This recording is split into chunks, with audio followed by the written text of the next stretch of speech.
सतगुरु महाराज की, श्री जियावर धाम की धनी की, श्री बायजुराज महारानी की, स्वामी श्री लालदास जी महाराज, महाराजा छत्रसाल जू की, तीनों पुरी धाम की, बोल बोल पंजे वाले की, समस्त सुंदर साथ की।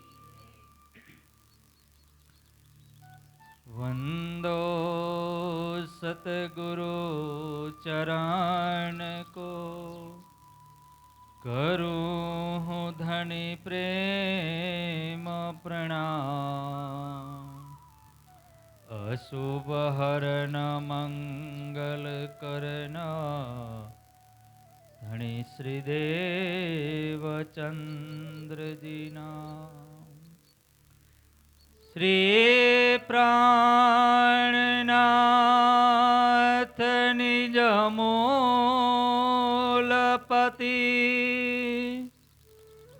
श्री महराज सुनाम।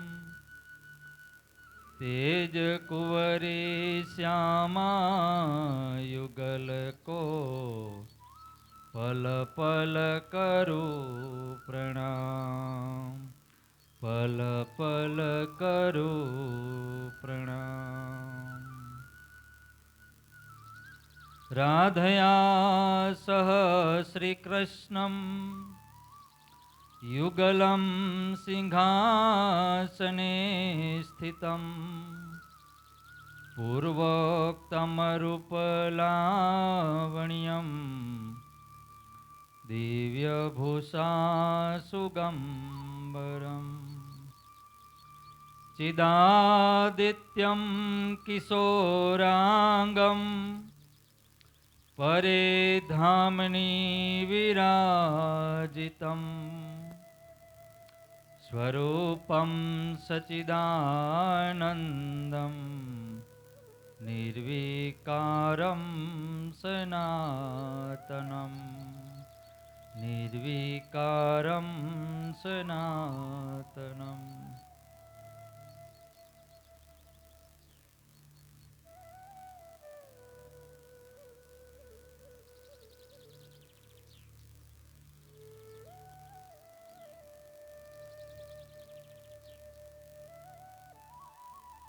श्री राजजी महाराज पूर्ण ब्रह्म परमात्मा श्री कृष्ण जीना श्री चरणों में कोटि कोटि दंडवत प्रणाम।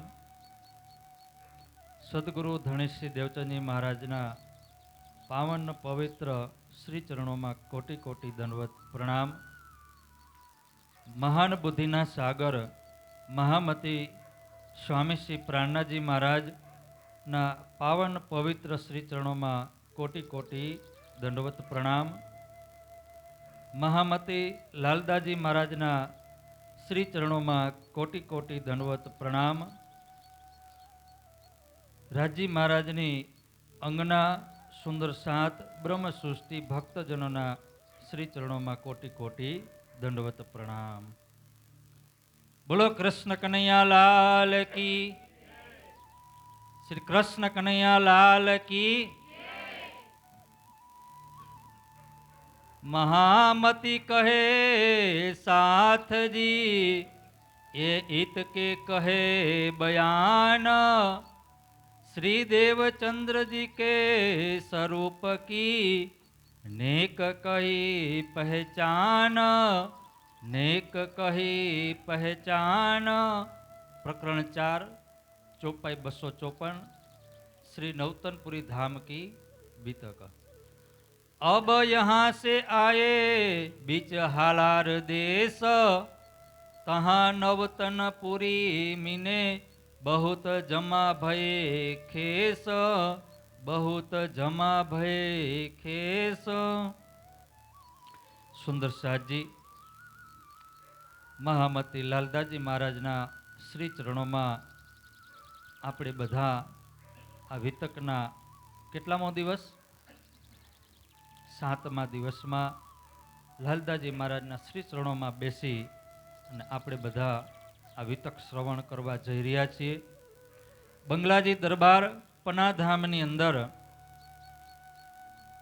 મહામતી લાલદાજી મહારાજ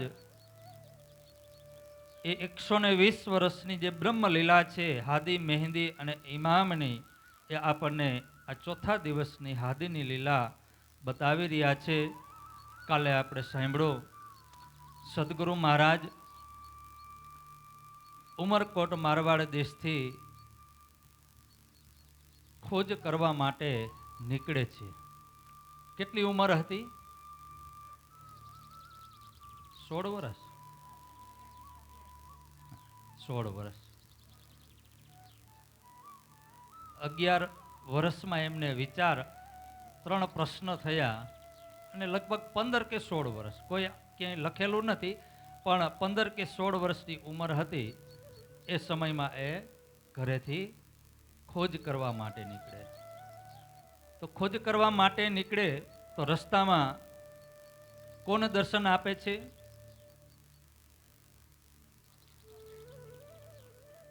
બોલો. હા, બધાય હારે બોલો તો કઈક અવાજ અહીંયા પહોંચતો નથી અવાજ. હા, કેવું સ્વરૂપ, કેવું ધારણ કરીને આવ્યા હતા? સિપાહીનો વેશ. સિપાહીના વેશમાં કેવું કેવું હતું? હાથમાં શું હતું?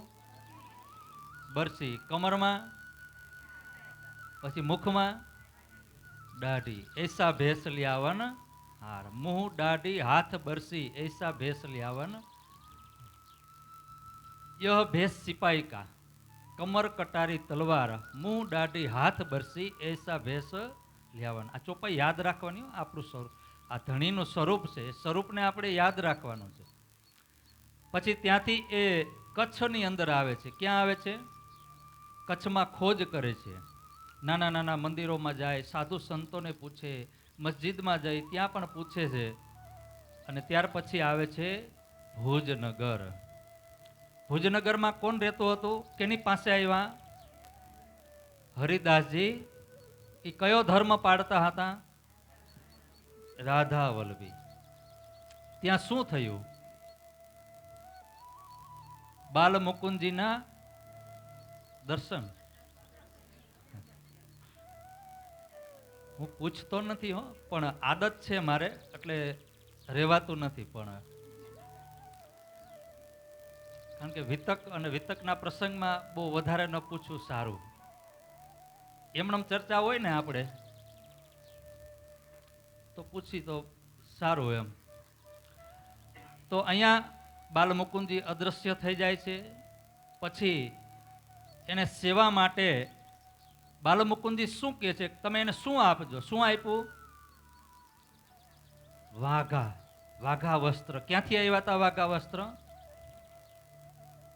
ક્યાંથી? રાસ. અખંડ યોગમાયાના બ્રહ્માંડમાંથી એ વસ્ત્ર આવ્યા હતા. એમની પૂજા કરતા. પછી એક દિવસ ધ્યાન લાગ્યું, ને ધ્યાન લાગ્યું તો ક્યાં ગયું ધ્યાન? ક્યાંના દર્શન થયા? આ બીજી વખત દર્શન. પેલા રણમાં, પછી બીજી વખત ધ્યાનમાં ગોકુલમાં. ગોકુલના દર્શન કર્યા, એ ગોકુલ કૃષ્ણના દર્શન કર્યા. અને હવે આગળ આપણને લાલદાજી મહારાજ સાક્ષાત દર્શન જે સદગુરુ મહારાજને થાય છે એ આપણને બતાવવા જઈ રહ્યા છે. સદગુરુ મહારાજને જ્યારે વ્રજના દર્શન થયા ત્યારથી એના મનની અંદર એક ઈચ્છા હતી, ઉત્કંઠા હતી કે એ કૃષ્ણ, એ જે સ્વરૂપ છે, એ જે લીલા છે, એ લીલાને મારે સાંભળવી છે. તો એને સાંભળવા માટે સદગુરુ મહારાજ હાલાર દેશની અંદર, એટલે કે જામનગર, ત્યારે નવાનગર કહેવાતું હતું, એ નવાનગર હાલાર દેશની અંદર ત્યાં આવે છે. અને બીજું કે અહીંયા હરિદાસજી મહારાજ હવે સદગુરુ મહારાજ દેવચંદજી મહારાજને ગુરુ માનવા લાગ્યા હતા. એને એ સ્વરૂપની ઓળખાણ થઈ ગઈ હતી. એટલે સદગુરુ મહારાજને અહીંયા એક બાનું મળી ગયું કે મારે એ વ્રજ લીલાને સાંભળવી છે. ત્યારે એ સાંભળવા માટે આજે જામનગરની અંદર કાનજી ભટ્ટ જે છે શ્યામજીના મંદિરે એ ભાગવત કરી રહ્યા છે. અને ત્યાંથી એ ભુજમાંથી સદગુરુ મહારાજ अब यहाँ से आए बीच हालार देश तहाँ नवतनपुरी मीने बहुत जमा भये खेस. અને એ નવતનપુરી એટલે કે જામનગર, ત્યાં એમની જ્ઞાતિના લોકો પણ રહેતા હતા. બહુત જમા ભયે ખેસ. અહીં લાલદાસજી મહારાજ બે ભાવ બતાવે છે. એક લૌકિક ભાવમાં કે એમના જ્ઞાતિના પણ હતા. કઈ જ્ઞાતિ હતી સદગુરુ મહારાજની? કાયસ્થ. કઈ હતી? કાયસ્થ. અને અલૌકિક જ્ઞાતિમાં કે બ્રહ્મ આત્માઓ 313. કેટલી હતી? 300 આજે જામનગરમાં બ્રહ્મ આત્માઓ 313 આત્માઓ જાગ્રત થવાની હતી. તો એમની સાથે સાથે એમના માતા પિતા પણ ત્યાં આવીને રહે છે કે ઈત મા બાપા આઈ રહે ઉત વલ્લભી માર્ગ રહે જોર. અને જામનગરની અંદર આ વૈષ્ણવ સંપ્રદાય વલ્લભી માર્ગ સૌથી વધારે એ ધર્મ હતો. થોડા આગળ આવી જાઓ.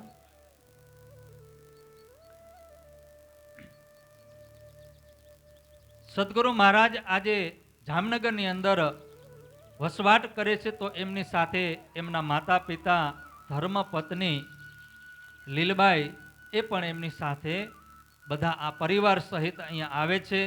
અને એ જામનગરની અંદર વૈષ્ણવ સંપ્રદાય જે રાધા વલ્લભી માર્ગ છે ત્યાં સૌથી વધારે ત્યાં એ હતા. 3 સેતી રબદ રહે વે કરને લગે શોર. અને સદગુરુ મહારાજ અહીંયા જામનગરમાં આવ્યા. કાનજી ભટ્ટ પાસે જે શ્યામજીનું મંદિર છે ત્યાં દરરોજ ભાગવત કથા કરે. દરરોજ ભાગવત કથા કરે. અને સદગુરુ મહારાજ એ ભાગવત સાંભળવા માટે ત્યાં દરરોજ જવા લાગે છે અને નિષ્ઠા લે છે કે જ્યાં સુધી આત્માને આ ભાગવતનો ખોરાક મળે નહીં, આ બ્રહ્મ રસ જ્યાં સુધી મળે નહીં ને ત્યાં સુધી આ શરીરને અન્ન આપવું નહીં. જો આપણું અને સદગુરુ મહારાજનું ઉલટું છે. આપણે શું કરીએ કે જઈમાં ન હોય, ભૂખ લાગી હોય તો આપણું મન આ સત્સંગમાં લાગે. ક્યારેક એવું બન્યું હોય, મોડું થઈ ગયું હોય, રસોઈ બની ન હોય ને આપણે અહીંયા આવવાનું થયું, ક્યારેક એવું વિચાર્યું, ક્યારેક કદાચ વિચારવાનું છે, ક્યારેક એવું બનવાનું, રાજી મહારાજ એવા સંજોગો ઊભા કરે ને મોડું થયું તો આપણે શું કરી? રસોઈ બનાવી જમીને આવી કે ભૂખા આવી? જમીને આવી. ભલે પછી મોડું થઈ જાય તો એમ કહે કે હવે આજે મોડું થઈ ગયું, કાલે. પણ અહીંયા સદગુરુ મહારાજ શું કરી રહ્યા છે કે જ્યાં સુધી ભાગવત ન સાંભળે ત્યાં સુધી એ મોઢામાં અન્ન નાખતા નથી.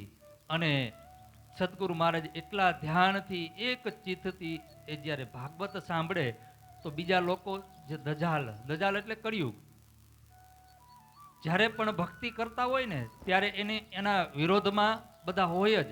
તમે નરસિંહ મહેતાને જોઈ લ્યો. નરસિંહ મહેતાને લોકોએ કેટલા હેરાન કર્યા. એના પરિવાર, એના પત્ની, એના બાળકો અને એનું ગામ આખું બધા શું કરતા હતા નરસિંહ મહેતાને? આ ભક્તિની પરીક્ષા છે. મીરાબાઈને તમે જોઈ લ્યો, ઝેરના કટોરા પીધા. ખબર હતી મીરાબાઈને કે આ જે કટોરો છે ને એમાં ઝેર છે, એ કોઈ દૂધ નથી, એ ખીર નથી, શું છે? છતાં મીરાબાઈએ એ પી લીધા. જેમાં કુંભાર માટલું બનાવે અને કેવું ટીપી ટીપીને બનાવે ને, આમ ઉપરથી આમ ટાપલી મારે ટીપી ટીપીને, પણ નીચે એક હાથ રાખે, સપોર્ટ રાખે. એવી રીતે જ્યારે પણ આપણે ભક્તિ કરીએ ને ત્યારે પરમાત્મા આપણને પાકા બનાવવા માટે, પાકો વિશ્વાસ લઈ આવવા માટે આપણી ડગલે ને પગલે પરીક્ષા કરતા હોય. આપણે અહીંયા ફક્ત 20 દિવસની આપણે આ વિતક મહાપર્વ આપણે ચાલુ રહેશે. કથા આપણે દરરોજ ફક્ત 20 દિવસ, એમાં પણ આપણે નિષ્ઠાબંધ આવી શકતા. તો સદગુરુ મહારાજ 14 વર્ષ સુધી, વિચાર કરો, એની ઘરે કોઈ મહેમાન નહીં આવ્યું હોય, ક્યાંય એને કાંઈ કામ નહીં આવ્યું હોય, ક્યારેય તબિયત નહીં બગડી હોય, કાંઈ આવરણ નહીં આવ્યું હોય, એ બધા જ આવરણોને એ પાર કરી અને 14 વર્ષ સુધી એમને નિષ્ઠાબંધ ભાગવત સાંભળી અને એક ચિત્તથી સાંભળે છે અને એનાથી આ દજાલ એટલે કે કલિયુગ એના વિરોધમાં હોય. श्यामजी की देवल में कथा कहे कानजी भट्ट, निष्ठाने ले सुनने लगे होय वल्लभियों से खटपट. અને આ લોકો આની સાથે શું થાય? ખટપટ થાય. જો કદી એક દોય શ્લોક આગે બાચે હોય તીન, તો ફેર પુસ્તક મંગવાય કે વેહી સુને વચન. કેટલી નિષ્ઠા! ક્યારેક થોડુંક કદાચ આમ રસ્તામાં મોડું થયું અને ભટ્ટજીએ એક બે શ્લોકનું વર્ણન કરી દીધું અને એ મોડું થયું, તો જ્યારે કથા પૂરી થાય ને બધા વયા જાય ને એટલે પાછા એ ભટ્ટજી પાસે જાય અને એને કહે કે ભાઈ તમે જે બે શ્લોકનું વર્ણન કર્યું ને ત્યારે હું હાજર નહોતો, તો મને એ બે શ્લોકનું વર્ણન સંભળાવો. હવે આવું થવા લાગ્યું એટલે ભટ્ટજીએ શું કર્યું કે જ્યાં સુધી દેવચંદજી મહારાજ ના આવે ને ત્યાં સુધી એ આડાહવડી વાત કરે. હમણાં આપણે કેમ અહીંયા દરરોજ કરીએ છીએ કે સુંદર સાથ જ્યાં સુધી આવી ન જાય ને, 80% સુંદર સાથ ના આવે ને ત્યાં સુધી આપણે રાહ જોઈ. શું કરવું પડે? કે રાહ જોઈ કે એને થોડીક એક બે ચોપાઈ વહી જાય તો એને જાય, એને સમજમાં ન આવે એના માટે રાહ જોઈ. અને બીજું કે બધા આવતા હોય તો અને ચર્ચા ચાલુ થઈ ગઈ હોય તો આવે બેસે અને બધા એકાબીજા સામું ધ્યાન જાય, થોડીક વાતો થાય તો એમાં ચર્ચામાં પણ ડિસ્ટર્બ થાય. તો અહીંયા ભટ્ટજી જ્યાં સુધી દેવચંદજી મહારાજ કથામાં ન આવે ત્યાં સુધી એ ભાગવત આગળ વધારતા નથી અને બીજી આડાહવડી ચર્ચા કરે છે. અને જેવા જ સદગુરુ મહારાજ આવે, દેવચંદજી મહારાજ આવે એટલે પછી ફરીથી એ જ્યાંથી ભાગવત અધૂરી હોય ત્યાંથી એ શરૂ કરે છે. અને આ વાતની ખટક આ વૈષ્ણવ સંપ્રદાયના જે લોકો ભાગવત સાંભળવા માટે આવતા હતા ને એ બધા સાવકારો હતા. એ બધા પૈસા ટકે સુખી હતા, સાવકારો હતા. એને આ ખટકતું હતું કે આની પાસે કાંઈ છે નહીં, ગરીબ છે. અને એ કદાચ 5 મિનિટ મોડા થયા તો ભટ્ટજી એની રાહ જોઈને બેસે, એ ન આવે ત્યાં સુધી એ ભાગવત એને સંભળાવતા નથી. આ વાત એના હૃદયની અંદર ખટકતી. અને એ લોકોને શું હતું કે ભટ્ટજીને અમે દરરોજ દાન દક્ષિણા આપી છીએ અને આ દેવચંદજી તો કાંઈ આપતા નથી, એ તો ગરીબ છે, એ શું આપે? તો ભાગવત કોના માટે થઈ રહી છે? એ લોકો એવું સમજે છે કે અમે ભટ્ટજીને આ બધું આપી છીએ, ભટ્ટજીનું ગુજરાન હાલે છે એટલે ભાગવત અમારા માટે ચાલે છે, આ દેવચંદજી મહારાજ માટે. તો આ વાત એને ખટકતી હતી અને એ ખટપટ આ વાતથી કરી રહ્યા હતા. ऐसा जान के वह भट्ट तोलो न खोले पुस्तक, झोलो श्री देवचंदजी ना आवी और बात न करे बुजरक. અને આ જ્યાં સુધી દેવચંદજી મહારાજ ન આવે ત્યાં સુધી ભટ્ટજી આ ભાગવતને ખોલતા નથી અને આગળ ચર્ચા કરતા નથી. તો ઓલા લોકોએ આ વાતથી એ પરેશાન હતા, દુઃખી હતા કે અમે બધા આવી ગયા હોય અને એક દેવચંદજીની રાહ જોવે અને એ પણ એની પાસે કાંઈ છે નહીં, ભટ્ટજીને કાંઈ આપતા પણ નથી, છતાં એની રાહ જોવે. તો એક દિવસ એ ભટ્ટજીને કહેવા લાગ્યા કે એક દિવસ ભટકો પૂછ્યા તુમારા ક્યાં ઇનસે રોજગાર, કે એ ભટ્ટજી એ તમને શું આપે છે, તમારું શું એનાથી કાંઈ હાલે છે, તમારું ઘર તમને કાંઈ આપે છે કે તમે એની રાહ જોઈ રહ્યા છો? જબલગ એ નહીં આવત તોલો ન કરો ઉચ્ચાર, કે જ્યાં સુધી એ ન આવે ત્યાં સુધી તમે ભાગવતનો આગળ પ્રસંગ વધારતા નથી, ચર્ચા કરતા નથી, તમને કાંઈ અમારાથી વધારે આપે છે? ત્યારે ભટ્ટજી એને કહી રહ્યા છે તબ કહ્યા કાનજી ભટ્ટ ને મુજે ન કાહું કી આસ, કે અરે ભાઈ તમે આપો તો પણ ભલે અને ન આપો તો પણ ભલે, મને આ માયાને મૂડીથી મને કોઈ આશા નથી. અને હું જે ભાગવત કરું છું ને એ આ મારા શ્યામજી જે કૃષ્ણજી છે ને એના માટે હું કરું છું, એને રીઝવવા માટે કરું છું. અને એને હું સંભળાવું છું, એને સંભળાવી અને એ કૃષ્ણજીને હું રીઝવું છું અને મારા આત્માને હું ઉદ્ધાર કરું છું. કદાચ તમે મને આપો કે ન આપો એનાથી મને કોઈ ફરક પડતો નથી. અને દેવચંદજી મહારાજની તમે વાત કરો તો કે એ તો ગરીબ છે, એ મને શું બિસાડા આપવાના હતા. પણ તમે સાંભળો કે કદાચ એને ક્યારેક મોડું થયું અને ક્યારેક કદાચ આપણે વહેલા ભાગવત શરૂ કરી દીધી અને એકાદ શ્લોક આગળ વયો ગયો અને એ નથી આવ્યા, તો એ જ્યારે તમે અહીંથી જાઓ ને, કથા પૂરી થાય ને તમે તમારી ઘરે પ્રસાદ લઈને જાઓ ને, ત્યારે એ સમયે પાછા મારી પાસે આવે છે અને એ ફરીથી ભાગવત ખોલાવે છે અને શ્લોકનું વર્ણન સાંભળે છે. તમે આટલા વર્ષો વયા ગયા, તમે ક્યારેય મને પૂછ્યું કે ભટ્ટજી કાલે હું નહોતો તો કાલે કથામાં શું આવ્યું? તમે ક્યારેય પૂછ્યું? આપણે કદાચ વિતકમાં એક દિવસ ન આવવાનું તો આપણે અહીંયા રાજી મહારાજે કેવી સુવિધા આપી દીધી છે કે આપણે આ વિડીયો યુટ્યુબમાં અપલોડ કરી છે, એમાં પણ આપણે સાંભળી શકીએ. અથવા અહીંયા બેઠા છે અને કાંઈ થોડુંક સમજાણું નહીં તો એ વિડીયાને ફરીથી ઘરે જઈ અને આપણે સાંભળી શકીએ. આ રાજજી મહારાજની કૃપા કે આપણને આ સમયમાં આપણને આટલું બધી સુવિધા આપી, એ સમયમાં એ કાંઈ સુવિધા હતી નહીં. ત્યારે ભટ્ટજી કહે છે કે એને ભાગવત સાંભળવાની ચાહના છે અને એ એના આત્મા માટે એ ભાગવત કથા સાંભળે છે, એ બ્રહ્મરસ લઈ રહ્યા છે. અને તમે આટલા વર્ષોથી તમે આ ભાગવત સાંભળવા માટે આવો છો, ક્યારે તમે મને એક પણ પ્રસંગ પૂછ્યો કે આ પ્રસંગમાં શું આવે છે? એ શ્લોકમાં ક્યારે પૂછ્યું કે એ શ્લોકમાં શું આવે છે? ત્યારે એ લોકો બોલતા બંધ થઈ ગયા, કઈ બોલી નથી શકતા. શું જવાબ આપે? પણ મનમાં તો દાજ, હૃદયમાંથી દાજ જાતી નથી કે કોઈ પણ એની કાંઈક તો ખામી મળશે ને, ક્યાંક તો કાંઈક ખામી મળશે ને. એ છિદ્રને ઢૂંઢવા માટે એ લોકો મહેનત કરી રહ્યા છે કે દેવચંદ્રજી મહારાજની ખામી શું છે, દેવચંદ્રજીની ખામી શું છે. એમાં એક દિવસ એ લોકોને ખબર પડી કે આપણે બધા એકાદશી રહી છીએ, આપણે બધા એકાદશીનો ઉપવાસ કરીએ છીએ અને દેવચંદજી એકાદશીનો ઉપવાસ કરતા. બોલો કૃષ્ણ કનૈયા લાલ કી બરાબર. બોલો કૃષ્ણ કનૈયા લાલ કી. એ લોકોને ખબર પડી કે દેવચંદજી મહારાજ એકાદશી એટલે 11. આપણે બધા 11 રહી છીએ ને, રહ્યો છો ને બધા 11? રહેતા હોય ઊંચો હાથ કરો. 11 રહેતા હોય ઊંચો હાથ કરો. જો ઓલો છોકરો એ 11 રહે છે આટલી નાની ઉંમરમાં.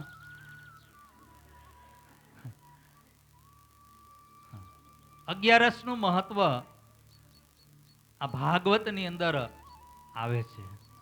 એકાદશી નામની એક દેવી છે, એનું મહત્વ આવે છે. એ આપણે થોડા હટી જાઓ.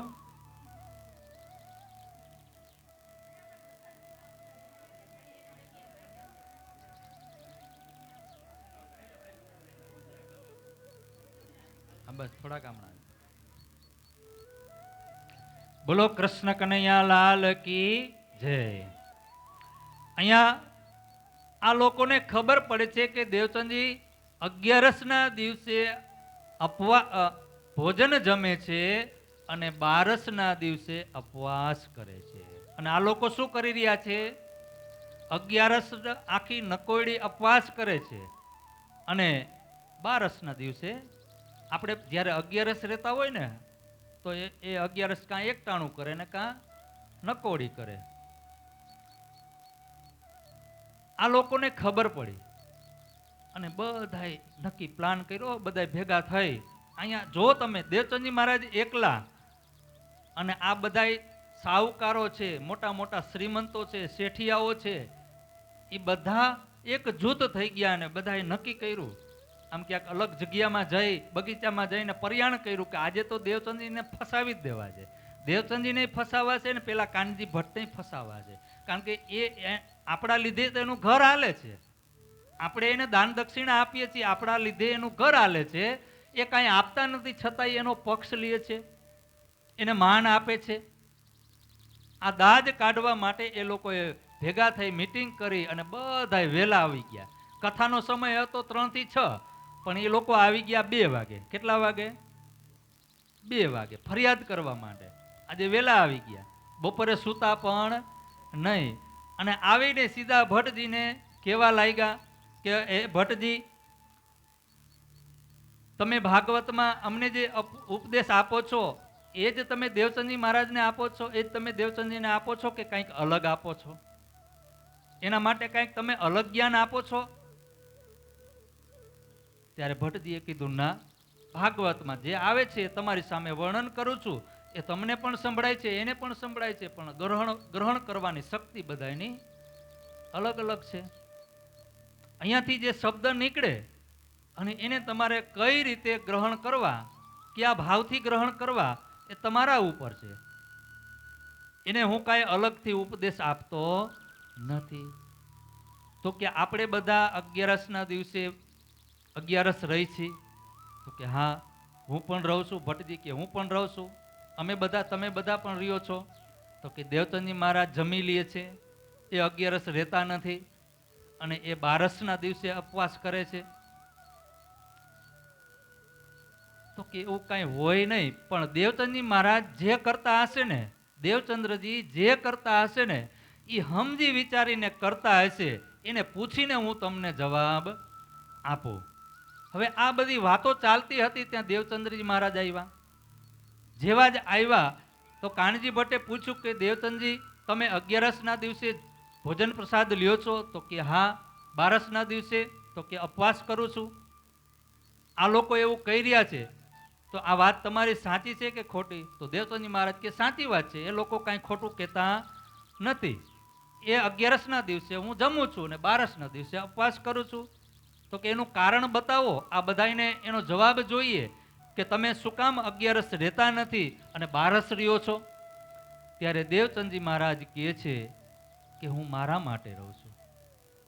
તમે 11ના દિવસે ભાગવત કથા કરો છો અને મારો નેમ છે, મેં નિયમ લીધો છે કે જ્યાં સુધી આત્માનો ખોરાક જ્યારે મળે ને ત્યારે હું શરીરને ખોરાક આપીશ, અને જે દિવસે આત્માને ખોરાક નહીં મળે, આ ભાગવત શ્રવણ જ્યારે જે દિવસે મને કરવા નહીં મળે તે દિવસે હું આ શરીરને પણ ખોરાક આપીશ. આ મારો નિયમ છે. તમે 12ના દિવસે ભાગવત કથા કરતા નથી, રજા રાખો છો, એટલે હું 12ના દિવસે આ શરીરને ભોજન આપતો નથી, અને 11ના દિવસે આપણે ભાગવત ચાલુ હોય એટલે હું એ પ્રસાદ લઈ લઉં છું. તો કે એનું મહત્વ શું? ત્યારે દેવચંદજી મહારાજ કહે છે કે આ ભાગવતની અંદર, હે ભટ્ટજી, તમે જ એ એકાદશી દેવીનું વર્ણન કરી અને અમને બધાને સંભળાવ્યું હતું કે જે આ ભાગવત છે ને, એ ભાગવતની અંદર બ્રહ્મ રસ છે. શું છે? બ્રહ્મ લીલા છે.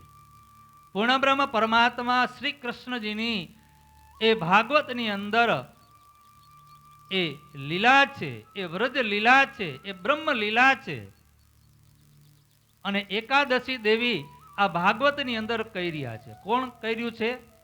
એકાદશી દેવી ભાગવતની અંદર કહી રહ્યા છે કે જ્યાં આ ભાગવત થતી હોય અને એ ભાગવતનો જે પ્રસાદ હોય એ પ્રસાદમાંથી કદાચ એક કણ મળી જાય ને, આ કોણ કહી રહ્યું છે ભાગવતની અંદર? એકાદશી દેવી, જે આપણે 11 રહી છીએ એ દેવી. એ દેવી ભાગવતની અંદર કહી રહી છે કે એ ભાગવત કથા જ્યાં થતી હોય અને એને જે ભગવાનને કૃષ્ણને જે પ્રસાદ ધરવામાં આવ્યો હોય, જે ભોગ લગાવવામાં આવ્યો હોય, એમાંથી કદાચ એક કણ આ જીવને મળી જાય ને તો કરોડો એકાદશીનું ફળ મળી જાય છે. બોલો કૃષ્ણ કનૈયા લાલ કી. શું મળી જાય છે? કરોડો એકાદશીનું ફળ. કરોડો વખત તમે એકાદશી તમે રહ્યો, એના કરતા પણ વધારે એક કણની અંદર એનું ફળ તમને મળે છે. અને એકાદશીનું વ્રત કરવાથી તમને સ્વર્ગ મળે, પણ આ ભાગવત શ્રવણ કરવાથી તમને અખંડ મુક્તિ મળે. આ ભાગવત પ્રમાણ છે. જ્યારે ભાગવતની રચના થઈ ત્યારે એ બ્રહ્મ લીલાને, એ ભાગવતને સમજવા માટે વેદવ્યાસજીએ શરૂઆતની અંદર ધંધુકારી અને ગોકર્ણનો એ ભાગવતની અંદર એક પ્રસંગ મૂક્યો છે, જે તમે બધાએ સાંભળ્યો હશે કે ધંધુકારી અને ગોકર્ણ બે ભાઈ હતા. એમાં જે ધંધુકારી છે એ એટલો નીચ અને પાપી, એને આ સંસારની અંદર એવા એક પણ પાપ નથી છોડ્યા, એટલા એને પાપ કર્યા છે કે એના પાપના જે પોટલા છે ને, એ કેટલાય જન્મ લે ને તો પણ એ પોટલા છૂટે એટલા એને પાપ કર્યા છે. ચોરી, ડકાતી, જેટલા પણ ખરાબ કામ છે ને એ બધા એ ધંધુકારીએ કર્યા છે. અને એ જ્યારે એનું મૃત્યુ થયું અને એ પાપની એ પ્રેત યોનિમાં ગયો, એના પાપના લીધે એ પ્રેત યોનિમાં ગયો, ભૂત થયો અને એ ગામને બધાને ડરાવવા લાગ્યો. અને એનો ભાઈ ગોકર્ણ જે યાત્રામાં હતા અને ત્યાંથી એ અહીંયા આવે છે, ત્યારે આવે છે અને જોવે છે કે મારો ભાઈ આજે પ્રેત યોનિમાં છે.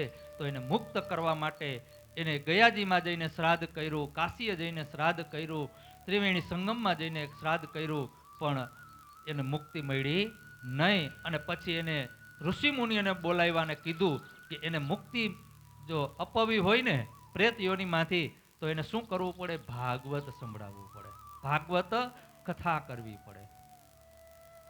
ત્યારે એ ભાગવત કથા કરે છે. 7 દિવસની ભાગવત કથા છે. રોજ એક ગાંઠ એમાંથી તૂટે છે. જે ધંધુકારીનો જીવ છે એક વાંસમાં એ હોય છે અને એમાંથી દરરોજ એક ગાંઠ તૂટે. 7 દિવસની જ્યારે ભાગવત કથા પૂરી થઈ એટલે ધંધુકારીના જેટલા પણ પાપ હતા એ બધા નષ્ટ થઈ ગયા અને વૈકુંઠમાંથી વિમાન એને લેવા માટે આવે છે. બોલો કૃષ્ણ કનૈયા લાલ કી. આ ભાગવતની તાકાત છે. જો મૃત્યુ પછી પણ આ પાપમાંથી મુક્ત કરાવવા માટેનું એકનું એક શાસ્ત્ર છે, એક જ પુરાણ છે, એ ભાગવત છે. મૃત્યુ પછી સાંભળવાથી જો પણ પાપમાંથી મુક્ત થઈ જાય, એને વૈકુંઠ મળતું હોય, તો આપણે જીવતા આપણે ખુદ આ ભાગવતને વાંચીએ, એને ગ્રહણ કરીએ, તો આપણે કોઈ દિવસ જન્મ લેવો પડે? દેવચંદજી મહારાજે કહી રહ્યા છે કે આ ભાગવત છે એ બ્રહ્મરસ છે, તો મારે આ સ્વર્ગનું સાધન શું કામ કરવું જોઈએ? તમે જે ભાગવતની અંદર અમને ઉપદેશ આપો છો કે આ એકાદશીનું વ્રત કરવાથી સ્વર્ગ મળે અને આ ભાગવતને સાંભળવાથી, ભાગવતનો રસ પીવાથી તમને અખંડ મુક્તિ મળે છે, તમારે કોઈ દિવસ જન્મ લેવો પડતો નથી, તો મારે સ્વર્ગમાં જવું કે અખંડમાં જવું? આ દેવચંદજી મહારાજ જવાબ આપે છે. અને જે ઓલા લોકો હતા ને બીજા શ્રોતાઓ, એ બધા ચૂપ થઈ ગયા, કાંઈ જવાબ આપી શકતા નથી. પણ એના હૃદયની અંદર તોય હજી દ્વેષ તો રહે જ છે. તો આવી રીતે દેવચંદજી મહારાજ જે ભાગવત છે એ ભાગવતની એક એક ડાળ 14 વર્ષ સુધી ભાગવત નિષ્ઠાબંધ સાંભળ્યું, તો એને ભાગવત કેટલી વખત સાંભળ્યું છે, કેટલા ઊંડાણથી એને સાંભળ્યું હશે, કેટલા ઊંડાણથી એ ભાગવતને સમજ્યા હશે. વિચાર કરો તમે. ભાગવત જે છે એ ભાગવત એક મોટું દરખત છે અને એ દરખતમાં ડાળ હોય, કેટલી ડાળીઓ હોય? એક ઝાડ હોય તો એમાં કેટલી ડાળીઓ હોય ને, કે ન હોય? પછી નાની નાની ડાળીઓ હોય, એમાંય નાની નાની ડાળીઓ હોય ને એમાં પછી પત્તા હોય, અને પત્તા હોય ને એમાં નાની નાની રગો હોય. આ ભાગવત એક વૃક્ષ છે અને એ વૃક્ષમાં એક એક ડાળીની અંદર, એક એક નાની ડાળીની અંદર, અને એમાં એક નાની નાની ડાળીમાં અને એમાં જે પત્તા લાગેલા છે, એક એક પત્તામાં અને એક એક પત્તાની એક એક નસમાં આજે સદગુરુ મહારાજ એ ભાગવતની અંદર એ ખૂચી ગયા. એ ભાગવતનો રસ દેવચંદજી મહારાજે લીધો છે. 14 વર્ષ સુધી જે નિષ્ઠાબંધ ભાગવત સાંભળ્યું, તો એક એક ભાગવતનો શ્લોક અને એક એક શ્લોકની અંદર 4 ચરણ અને એક એક ચરણની અંદર એક એક શબ્દ અને એક એક શબ્દના એક એક માત્રા, એ ફોડી ફોડી એ શબ્દને ફોડી ફોડીને એ રસને લીધો છે દેવચંદજી મહારાજે. 14 વર્ષ સુધી એક દિવસ પણ ક્યારેય એને ભંગ કર્યો નથી.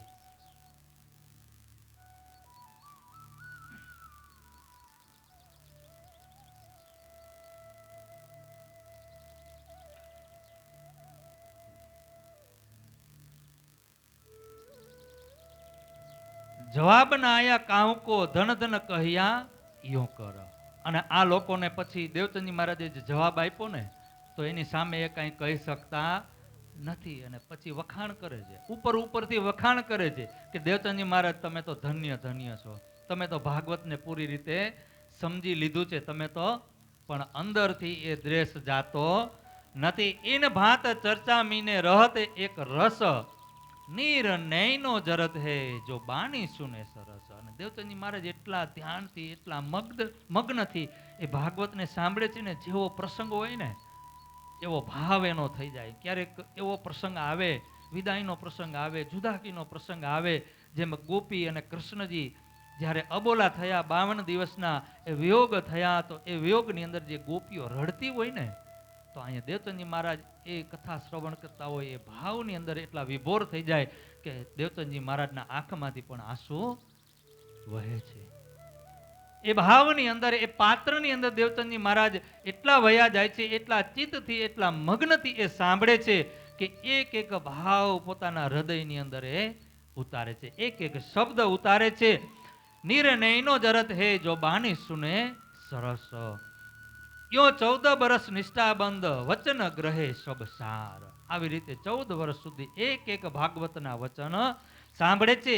યા ઉપરાંત કૃપા ભઈ તાકો કહો વિચાર. બોલો કૃષ્ણ કનૈયા લાલ કી.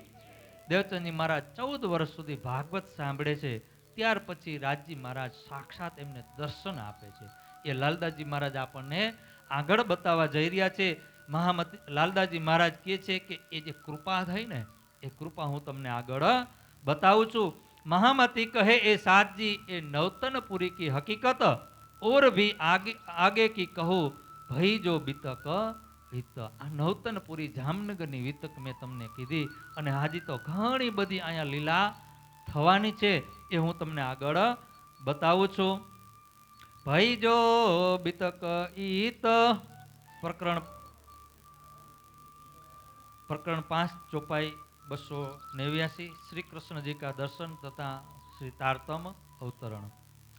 अब कहो श्री देवचंद जी की जो बात मूल बुजरक. लालदासजी महाराज કહે છે કે હવે હું તમને એ વાત બતાવવા જઈ રહ્યો છું જે સૌથી શ્રેષ્ઠ વાત છે. સાક્ષાત રાજજી મહારાજ અહીંયા દર્શન આપે છે અને તારતમ આપે છે, પરમધામની ઓળખાણ કરાવે છે, અને સુંદર સાથની જાગણીનું કાર્ય હવે જે શરૂ થવાનું છે, એ બુજરક, એ મહાન વાત, એ હું તમને આગળ બતાવવા જઈ રહ્યો છે. જો મહેર શયન પર કરી શુભાનુલ હક. શયન એટલે આપણી આત્માઓ ઉપર જે રાજજી મહારાજે કૃપા કરીને આ બ્રહ્માંડની અંદર એ શુભાન, એ પરમાત્માએ જે કૃપા કરીને એ હું તમને આગળ બતાવું.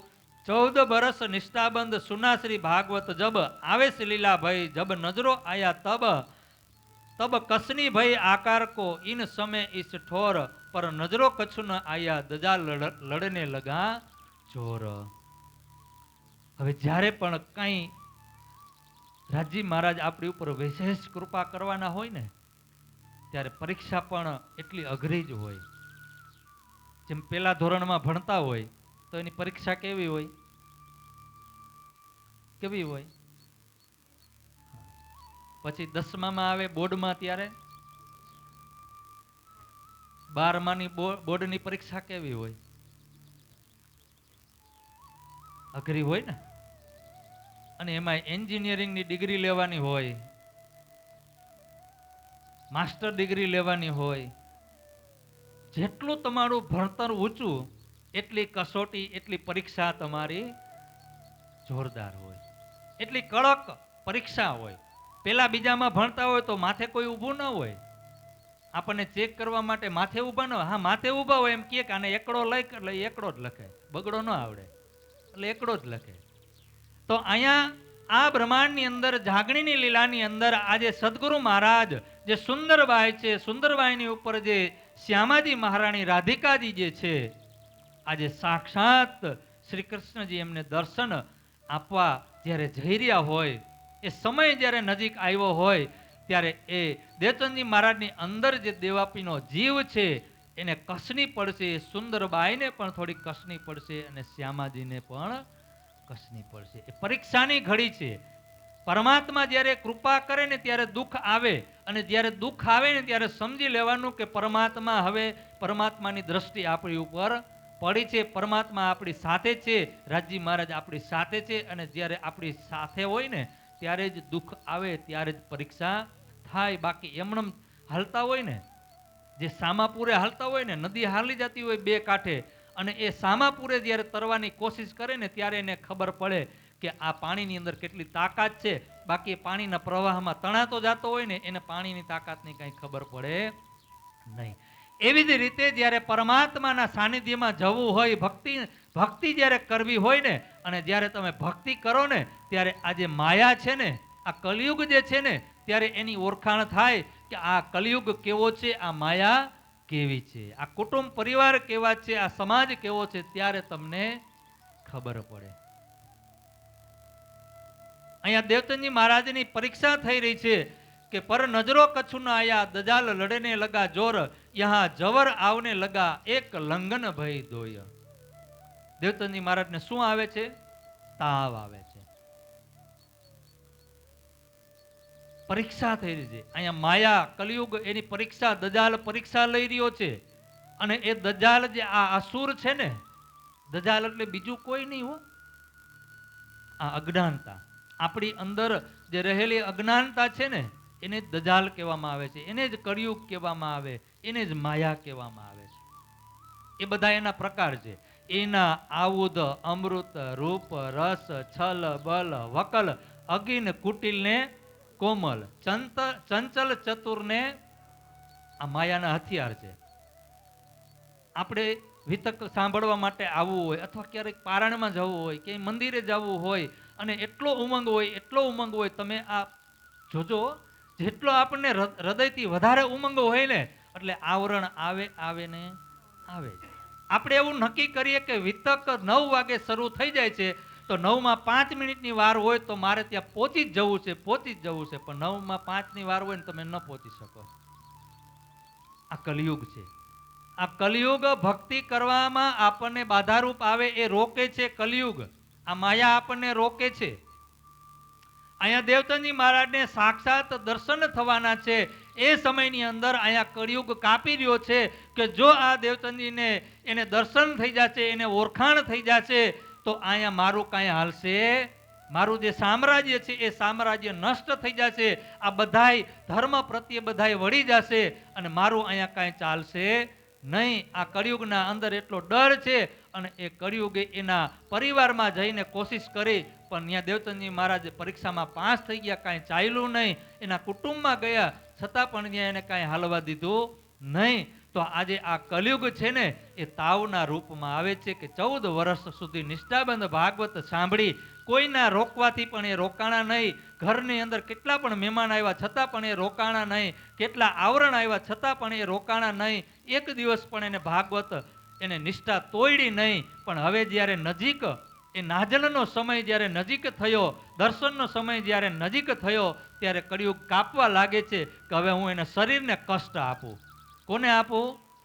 જ્યારે એના શરીરને કષ્ટ આપીશ ત્યારે એ ભાગવત સાંભળવા જશે નહીં. એનો નિયમ છે, એ નિયમ ભંગ થઈ જશે. ત્યારે એ કલિયુગ છે ને, એ દજાલ છે ને, એ તાવના રૂપમાં આવે છે. દેવચંદજી મહારાજને એટલો તાવ આવે છે, એટલો તાવ આવે છે. 1 દિવસ થયા, 2 દિવસ થયા, 5 દિવસ થયા, પણ એ ભાગવત સાંભળવાનું ચૂકતા નથી. એમ કરતા કરતા 10-12 દિવસ થયા, 15 દિવસ થયા, છતાં પણ દેવચંદજી મહારાજ ગમે તેવી હાલતમાં લાકડીના ટેકે પણ એ ભટ્ટજીના ઘરે જાય, શ્યામજીના મંદિરે જઈ અને એ ભાગવત સાંભળે છે. હવે અહીંયા મતુ મહેતા અને માતાજીને ચિંતા થાય છે કે એકનો એક બાળક, અને આજે એટલા હદ સુધી એની બીમાર છે કે એનો જીવ ક્યારે નીકળે ને એ નક્કી કહી શકાય નહીં. એને ચિંતા થાય છે અને વૈદ્યને બોલાવે છે.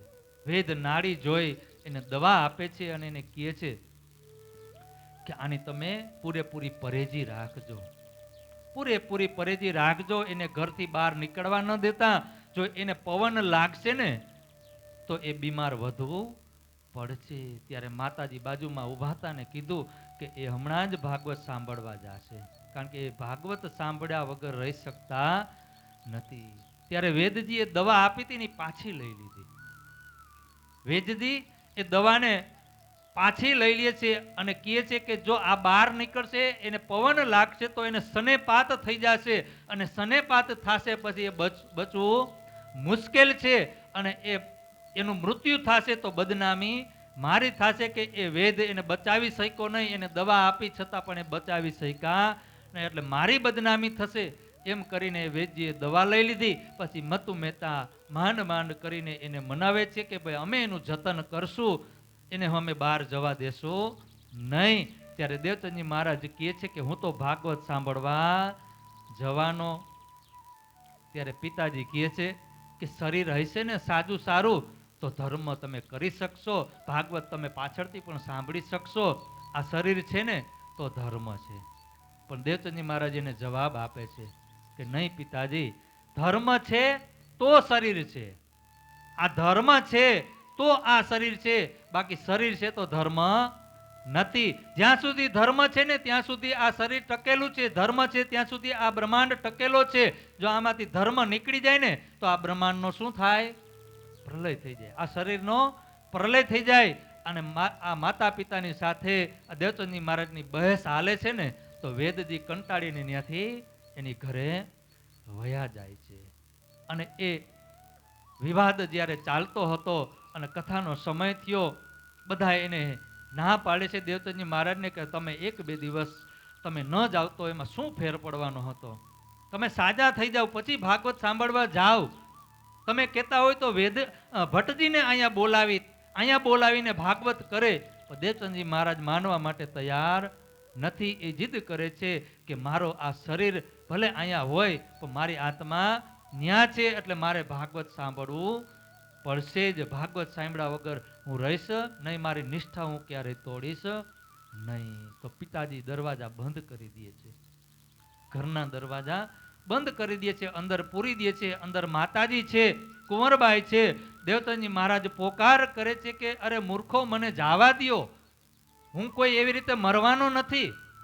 જ્યારે એને દેવચંદજી મહારાજને આવી રીતે કર્યું ને, માતા પિતા એને ભાગવત સાંભળવા જવા નથી દેતા ને, તો એને એટલો ક્રોધ આવે છે અને એવા શબ્દ એના પિતાજીને કહે છે કે અરે મૂર્ખો, હું મરી જવાનો નથી, અને કદાચ તમે મને ભાગવત સાંભળવા નહીં જવા દ્યો તો મારું શરીર અહીંયા રહેશે અને શરીરમાંથી આત્મા નીકળી અને ત્યાં ભાગવત સાંભળવા જશે. પછી ભલે તમે આ શરીરને જતન કરો, એની સેવા કરજો. આટલો ક્રોધ આવી જાય છે, એને વિરહ થાય છે અને દેવચંદજી મહારાજ બેભાન થઈ જાય છે, અચેત થઈ જાય છે. જેમાં અડધો જીવ નીકળી ગયો હોય ને એવી હાલત થઈ જાય છે અને એ ભૌમ ઉપર પડી જાય છે, જમીન ઉપર પડી જાય છે. તો માતાજી ખમા ખમા કરે છે કે દેવચંદજી મહારાજ શું થયું, શું થયું? પિતાજી મતુ મહેતા દરવાજા ખોલતા નથી અને માતાજી કહી રહ્યા છે કે તમે દરવાજા ખોલો, આને કંઈક થઈ ગયું, તમે દરવાજા કમાડ ખોલો, આને કંઈક થયું છે. પિતાજી છતાંય ખોલતા નથી. એટલે કુંવરબાઈ પણ એવા કઠણ શબ્દો કહે છે અને એવા કઠણ શબ્દ કહીને એ દરવાજા ખોલાવે છે. મતુ મહેતા અંદર આવે છે અને પોકાર કરે છે, બોલાવે છે, પાણી છાંટે છે, પણ એ ભાનમાં આવતા નથી. પછી મતુ મહેતા કહે છે કે હે દેવચંદજી, ભટ્ટજીએ તમને બોલાવવા માટે માણસો મોકલા છે, ભાગવત સાંભળવા માટે તમે ભાગવત સાંભળવા જાઓ. તમે ભાગવત સાંભળવા જાઓ. ભટ્ટજીનો બોલાવા આવ્યા છે, એને બોલાવવા માટે માણસોને મોકલા છે. થોડોક સમય થયો તો થોડુંક ચેતન આવ્યું અને ઊભા થયા, પાણી પીધું અને માથે પાગ બાંધી, કાન ઢાંક્યા, હાથમાં લાકડી લીધી અને હાલતા થાય છે. પિતાજી કહે છે કે હું તમને મૂકી જાઉં. પણ દેવચંદજી મહારાજ કંઈ બોલતા નથી, કંઈ બોલતા નથી. પિતાજી દેવચંદજી મહારાજને લઈ અને કાનજી ભટ્ટ પાસે આવે છે. શ્યામજીનું જે મંદિર છે ત્યાં આવીને બેસાડે છે અને ભટ્ટજીને કહે છે કે આજથી આ દીકરો તમારો, કૃષ્ણજીના ચરણોમાં હું સમર્પિત કરું છું.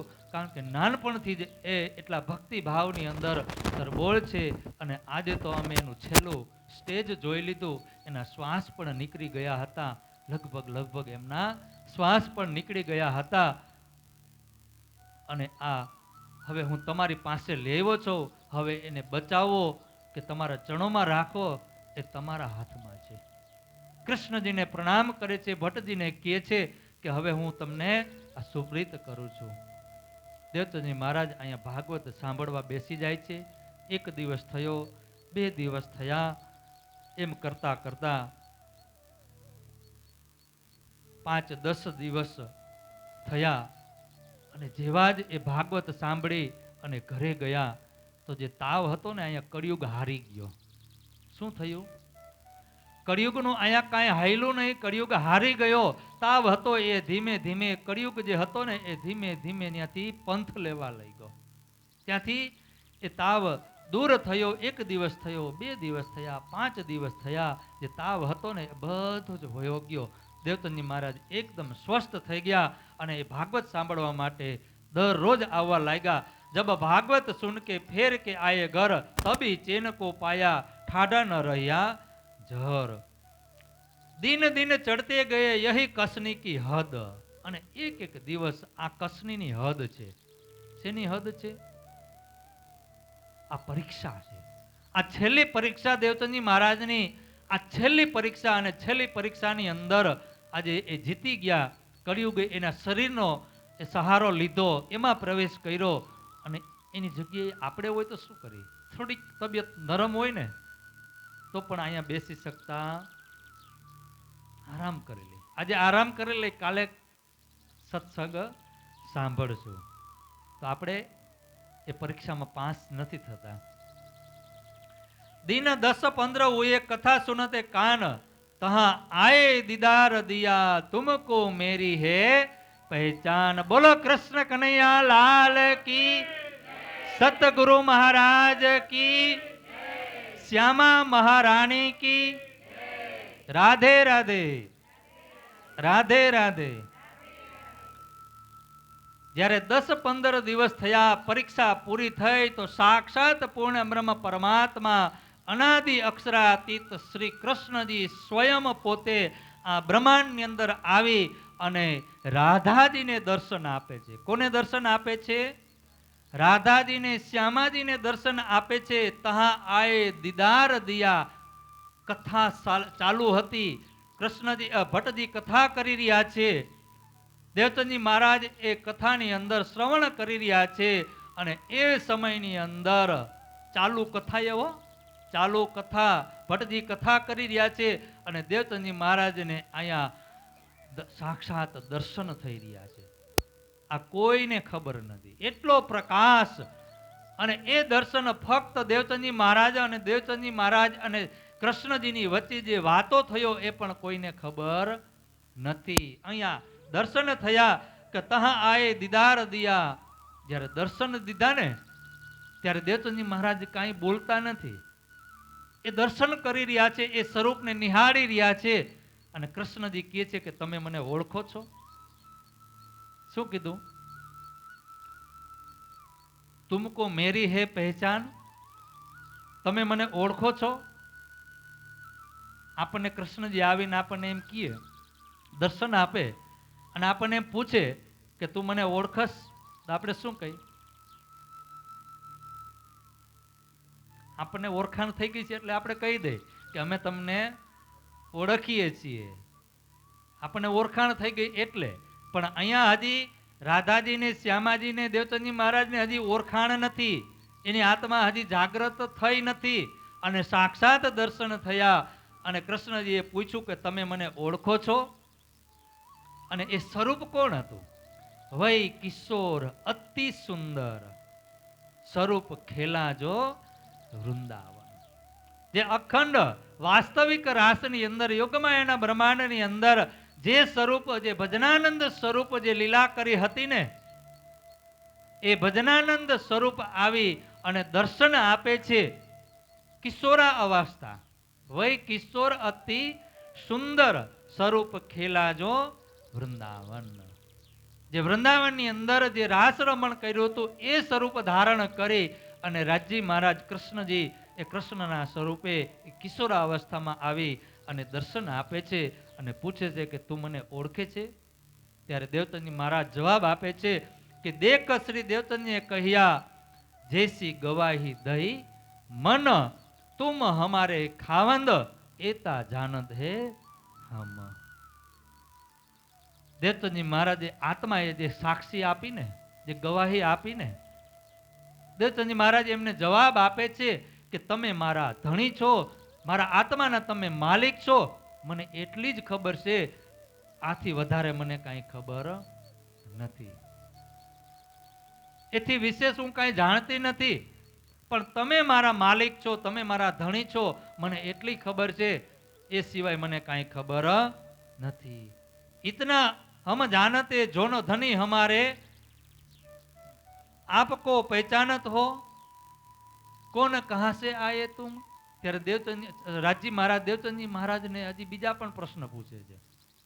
દેવચંદજી મહારાજના 3 પ્રશ્ન હતા કે હું કોણ, ક્યાંથી આવ્યો અને મારા ધણી કોણ. મેં કોણ, કહાં સે આયા, કહાં મેરો. આ 3 પ્રશ્ન દેવચંદજી મહારાજના હતા. પણ રાજી મહારાજે એને 5 પ્રશ્ન પૂછ્યા. અહીંયા જવાબ આપવાની જગ્યાએ રાજી મહારાજે દેવચંદજી મહારાજને પ્રશ્ન પૂછ્યા. શું પૂછ્યું?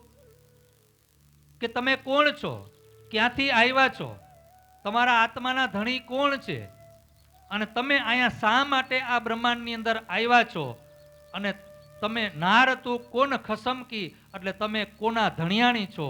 આ 5 પ્રશ્ન દેવચંદજી મહારાજને પૂછ્યા શ્રી કૃષ્ણજીએ. ત્યારે દેવચંદજી મહારાજ કહે છે કે હું આમાંથી કાંઈ જાણતો નથી, મને એટલી જ ખબર છે કે તમે મારા ધણી છો, આ સિવાય મને કાંઈ ખબર નથી કે આ બ્રહ્માંડની અંદર મારી આત્મા શું કામ આવી છે, એની પાછળનું જે કારણ છે એ પણ મને ખબર નથી, અને મારું ઘર ક્યાં છે એ પણ મને ખબર નથી, તમે ક્યાં રહ્યો છો એ પણ મને કોઈ વસ્તુની ખબર નથી. મને એક જ વસ્તુની ખબર છે કે તમે મારા આત્માના ધણી છો.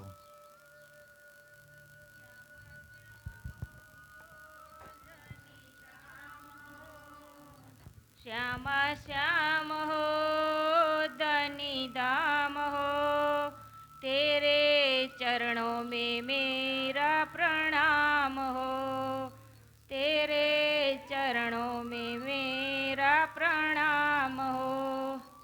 रंग महल में रहना हमारी, रंग महल में रहना हमारी, जुगल स्वरूप की छवि जहाँ प्यारी. श्यामा श्याम हो धनी धाम हो, तेरे चरणों में मेरा प्रणाम हो. मूल मिलावा खिलवत खाना, मूल मिलावा खिलवत खाना, पर्यातम का असल ठिकाना. श्यामा श्याम हो धनी धाम हो, तेरे चरणों में मेरा प्रणाम हो. सतगुरु बन पिया आप पधारे, सतगुरु बन पिया आप पधारे, तारतम के किए उजियारे. श्यामा श्याम हो धनी धाम हो, तेरे चरणों में मेरा प्रणाम हो, तेरे चरणों में मेरा प्रणाम हो.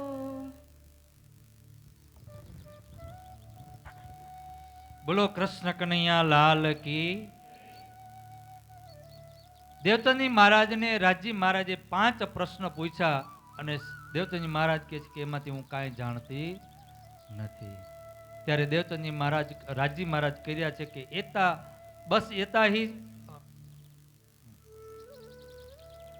કહ્યા, તુમ એતા ही जानत अब बतावे हम. શ્રી કૃષ્ણજી કહી રહ્યા છે કે તમે ખાલી એટલું જ જાણો છો, કાંઈ વાંધો નહીં, હવે હું તમને બધી વસ્તુ બતાવું. બધા પ્રશ્નોના જવાબ હવે દેવચંદજી મહારાજ રાજજી મહારાજ કેને આપે છે? દેવચંદજી મહારાજ. આ પ્રશ્ન આપણે પણ લેવાના છે, આપણે પણ નક્કી કરવાનું છે કે આપણા ધણી કોણ છે, આપણું ઘર ક્યાં છે, આપણે કોની નાર છીએ, એટલે કે આપણે કોની ધણિયાણી છે, આપણે ક્યાં જવાનું છે. આપણે એટલે આત્મા હો, આ આત્માની વાત છે, આ શરીરની વાત નથી. નામ તુમારા બાઈ સુંદર. શું કહે છે? તમારું નામ. હવે દેવચંદજી મહારાજનું નામ શું હતું? દેવચંદજી મહારાજ શું હતું? શેનું નામ હતું એ દેવચંદજી? આ શરીરનું નામ હતું. એની અંદર જે આત્મા બેઠી છે એ આત્માનું નામ અહીંયા કૃષ્ણજી બતાવી રહ્યા છે કે તમારી અંદર જે આત્મા છે એ સુંદરબાઈની છે. કોની છે? પરમધામની અંદર સુંદરબાઈ. અને એ સુંદરબાઈની સુરતા એ આત્મા કોની અંદર આવી? આ દેવચંદી મહારાજની અંદર આવી. એ દેવચંદીની અંદર જે જીવ છે દેવાપીનો એની ઉપર આવીને એ બેઠી. અને સુંદરબાઈની ઉપર કોણ બેઠું? શ્યામાજી, રાધાજી. નામ તુમારા બાઈ સુંદર ખેલે તુમ વ્રજ રાસ મેં. શું કીધું અહીંયા? તમે વ્રજમાં પણ આવ્યા હતા, 11 વર્ષ 52 દિવસ સુધી લીલા કરી, રાસમાં ગયા, ત્યાંથી બંસીનો નાદ થયો, રાસમાં એક રાત્રિ સુધી રમણ કર્યું. મનોરથ પૂરેના ભયે એ તીસરો હુઆ તીનસે. અને તમારી ઈચ્છા અધૂરી રહી ગઈ. એ ઈચ્છા પૂરી કરવા માટે આ ત્રીજો બ્રહ્માંડ બનાવ્યો. અહીંયા તમે આ ત્રીજા બ્રહ્માંડમાં આવ્યા છો. વ્રજમાં તમે બધાય ભેગા હતા, રાસમાં તમે બધાય ભેગા હતા. પણ અત્યારે શું થયું? મોતી વેરાણા ચોકમાં આ મૃત્યુલોક રૂપી ચોક, આવડો મોટો બ્રહ્માંડ છે, એમાં આવડા મોટા બ્રહ્માંડમાં ચોક પણ મોટો હોય તો આ મૃત્યુ લોક રૂપી જે ચોક છે એમાં ભરતખંડ રૂપી જે ચોક છે એ ભરતખંડની અંદર આ બ્રહ્મ આત્માઓ જે મોતીડાઓ છે ને એ અલગ અલગ વેરાણા છે. કોઈ હિન્દુમાં છે, કોઈ મુસલમાનમાં છે, કોઈ ખ્રિશ્ચનમાં છે, અલગ અલગ જાતિમાં છે, કોઈ સ્ત્રીમાં છે, કોઈ પુરુષમાં છે, અલગ અલગ જગ્યાએ આ બ્રહ્મ આત્માઓ આ કળિયુગની અંદર આ સમયની અંદર અહીંયા આવી છે. મનોરથ પુરેના ભયે એ તીસરા હુઆ તીનસે અબ સબ સાથ બોલાવન કે આવો અપને ધામ. અને તમે એકલા નથી અહીંયા. શું કીધું એને? તમારી સાથે 12,000 બ્રહ્મ આત્માઓ છે જે અલગ અલગ જાતિની અંદર, અલગ અલગ પાતીની અંદર, અલગ અલગ ધર્મોની અંદર જે વેરાણા છે એ આત્માઓને તમારે ગોતી ગોતીને, એ આત્માઓને તમારે જાગૃત કરીને, પરમધામ બતાવીને, એ જાગૃત જ્યારે થશે ને એ બધી જ આત્માઓને જાગૃત કરી અને તમારે બધાને એ પરમધામમાં લઈને આવવાનું છે. કોને કીધું? રાજજી મહારાજ. કોણ કહી રહ્યા છે? રાજજી મહારાજ સુંદરબાઈને, શ્યામાજીને કહી રહ્યા છે કે તમારે આ બ્રહ્મ આત્માઓને જાગૃત કરવાના છે અને જાગૃત કરી આ લીલા પૂરી કરી અને તમારે પાછું પરમધામ આવવાનું છે. ત્યારે દેવચંદજી મહારાજ પૂછે છે કે ધની વે કહા હે સાથ, કે હું એને કેવી રીતે ગોતીશ? આ સંસાર, આ માયા એવી છે કે એક આ માયાનું પૂર એવું છે કે એ માયામાં તમે નખ ડાળો ને તો એ માયા આપણને આખે આખી ખેંચી લે, એવો આ માયાનો પૂર ચાલી રહ્યો છે. એમાં આમાં એકબીજાને તો હું પોતે પોતાની આત્માને કોઈ ઓળખતું નથી, તો એ આત્મા કેની અંદર બ્રહ્મ સૃષ્ટિ હશે, હું એને કેવી રીતે ઓળખીશ? ત્યારે રાજજી મહારાજ કહે છે કે એની ચિંતા તમે કરશો, હું તમારી પાસે એ આત્માને મોકલીશ. અહીંયા આડિકા લીલાઓ થશે અને એ આડિકા લીલાઓ થશે, એ બ્રહ્મ આત્માઓ ખેંચાઈને આવશે, એનો હાથ પકડી અને હું તમારી પાસે મોકલીશ. ત્યારે તમારે એને તારતમના વચન કહી અને એને જાગૃત કરી અને પરમધામમાં લઈ આવવાની છે. ય ભાગવત કાગજ તુમારા એ તુમે ખુલે કલામ ઓર કોઈ ન ખોલ શકે એ જો ખલક આમ. અને આ જે ભાગવત છે ને જેને તમે 14 વર્ષ સુધી સાંભળી, જે વેદ છે, જે પુરાણો છે, એ દરેક ધર્મની અંદર આપણી સાક્ષીઓ લખેલી છે. એ સાક્ષીઓ તમે જ ખોલી શકશો, બાકી કોઈ ખોલી શકશે. આ ભાગવત છે ને એ ભાગવતની અંદર બ્રહ્મ સૃષ્ટિની આંકડી લખેલી છે, બ્રહ્મ સૃષ્ટિની સાક્ષી લખેલી છે કે બ્રહ્મ સૃષ્ટિ કોણ છે, ક્યાંથી આવી છે. એ આ દુનિયાની અંદર કોઈ જાણતું નથી. એ સદગુરુ મહારાજ એ ભાગવતમાંથી એ આંકડી ખોલીને આપણને બતાવશે. અને આ રાજજી મહારાજે કીધું કે એ ભાગવત કાગદ તુમારા, આ ભાગવત છે ને એ તમારા માટે જ મેં આ ભાગવતની રચના કરાવી છે. આ જે કુરાન છે ને, એ કુરાનનું પણ મેં તમારા માટે જ રચના કરાવી છે. આ જે શાસ્ત્રો છે, એ વેદો છે, એ બધા ધર્મ ગ્રંથો મેં તમારા માટે જ આ દુનિયામાં રચના કરાવી છે. ઇન હુકમે કઈ લાખો લીખે નિશાન. ઇન હુકમે કે પરમાત્માના હુકમથી લાખો કરોડો ગ્રંથોની અંદર રાજી મહારાજે એ બ્રહ્મ આત્માઓની નિશાનીઓ લખેલી છે કે આ બ્રહ્મ આત્મા આ બ્રહ્માંડની અંદર આવશે, વ્રજમાં આવશે, રાસમાં આવશે, આ કલિયુગની અંદર આવશે, આ જાગણી કરશે અને સમસ્ત બ્રહ્માંડની અંદર જેટલા પણ પ્રાણીઓ છે, જેટલા પણ જીવો છે ને, એ દેવી દેવતાઓ સહિત બ્રહ્મા વિષ્ણુ મહેશ સહિત એ બધાને એ અખંડ કરશે. કોણ કરશે? એ બ્રહ્મ આત્માઓ. એ બ્રહ્મ સૃષ્ટિ બધાને અખંડ કરશે. આ સાક્ષીઓ રાજી મહારાજે હરેક શાસ્ત્રોની અંદર લખેલી છે. અબ તુમે પૂછના હોય સો પૂછ લેવો તુમ, ફેર કે એસી તરસે દ્રષ્ટે ન આવે હબ. ત્યારે રાજી મહારાજ કહે છે કે હે સુંદરબાઈ, હે શ્યામાજી, તમારે જે કઈ પૂછવાનું હોય ને એ તમે મને પૂછી લ્યો. હવે હું તમને આવી રીતે બીજી વખત હવે ફરીથી ક્યારે હું તમને દર્શન આપીશ. પેલા તમને રણમાં દર્શન આપ્યા. રણમાં જ્યારે તમે ભૂલા પડી ગયા, તમને ડર લાગ્યો તો એ સમયમાં તમારો હાથ પકડી અને મંજિલ સુધી મેં તમને પહોંચાડ્યા અને પછી તમને ધ્યાનમાં મેં તમને વ્રજના દર્શન કરાવ્યા અને આજે હું તમને સાક્ષાત દર્શન આપું છું. અને આવી રીતે હવે બીજી વખત તમને દર્શન થશે નહીં. તમારે જે કંઈ પૂછવું હોય ને એ અત્યારે તમે મને પૂછી લ્યો. ત્યારે દેવચંદજી મહારાજ કહે છે કે ધણી, તો તમે ક્યાં જાશો? હવે તમે મને દર્શન આવી રીતે નહીં આપો તો તમે ક્યાં જાશો? ત્યારે રાજી મહારાજ એને જવાબ આપે છે કે તુમારે અંદર આકાર મેં આય કે બેઠે હમ. બોલો કૃષ્ણ કનૈયા. શું કીધું કૃષ્ણજીએ? તમારા હૃદયની અંદર આકાર એટલે આ શરીર, આ તમારા હૃદયની અંદર હું બિરાજમાન થઈ જઈશ. હું ક્યાંય જવાનો નથી, પણ તમને દર્શન થશે નહીં. કારણ કે હવે તમે સાક્ષાત કૃષ્ણના જ સ્વરૂપ બની જશો. તમે સાક્ષાત મારું જ સ્વરૂપ બની જશો. તમારી અંદર બેસીને હું લીલા કરીશ, પણ તમને મારા દર્શન થશે નહીં. બીજા બધાને થશે, બધી આત્માઓને બીજા બધાને દર્શન થશે, પણ તમને દર્શન આવી રીતે સાક્ષાત દર્શન થશે નહીં. ત્યારે દેવચંદજી મહારાજ કે તમે મારી અંદર આવીને બેસતા હોય તો હવે મારે કઈ ચિંતા કરવાની જરૂર નથી. તબ મોકો કહા પૂછના, એ કહે તારતમ બીજ વચન.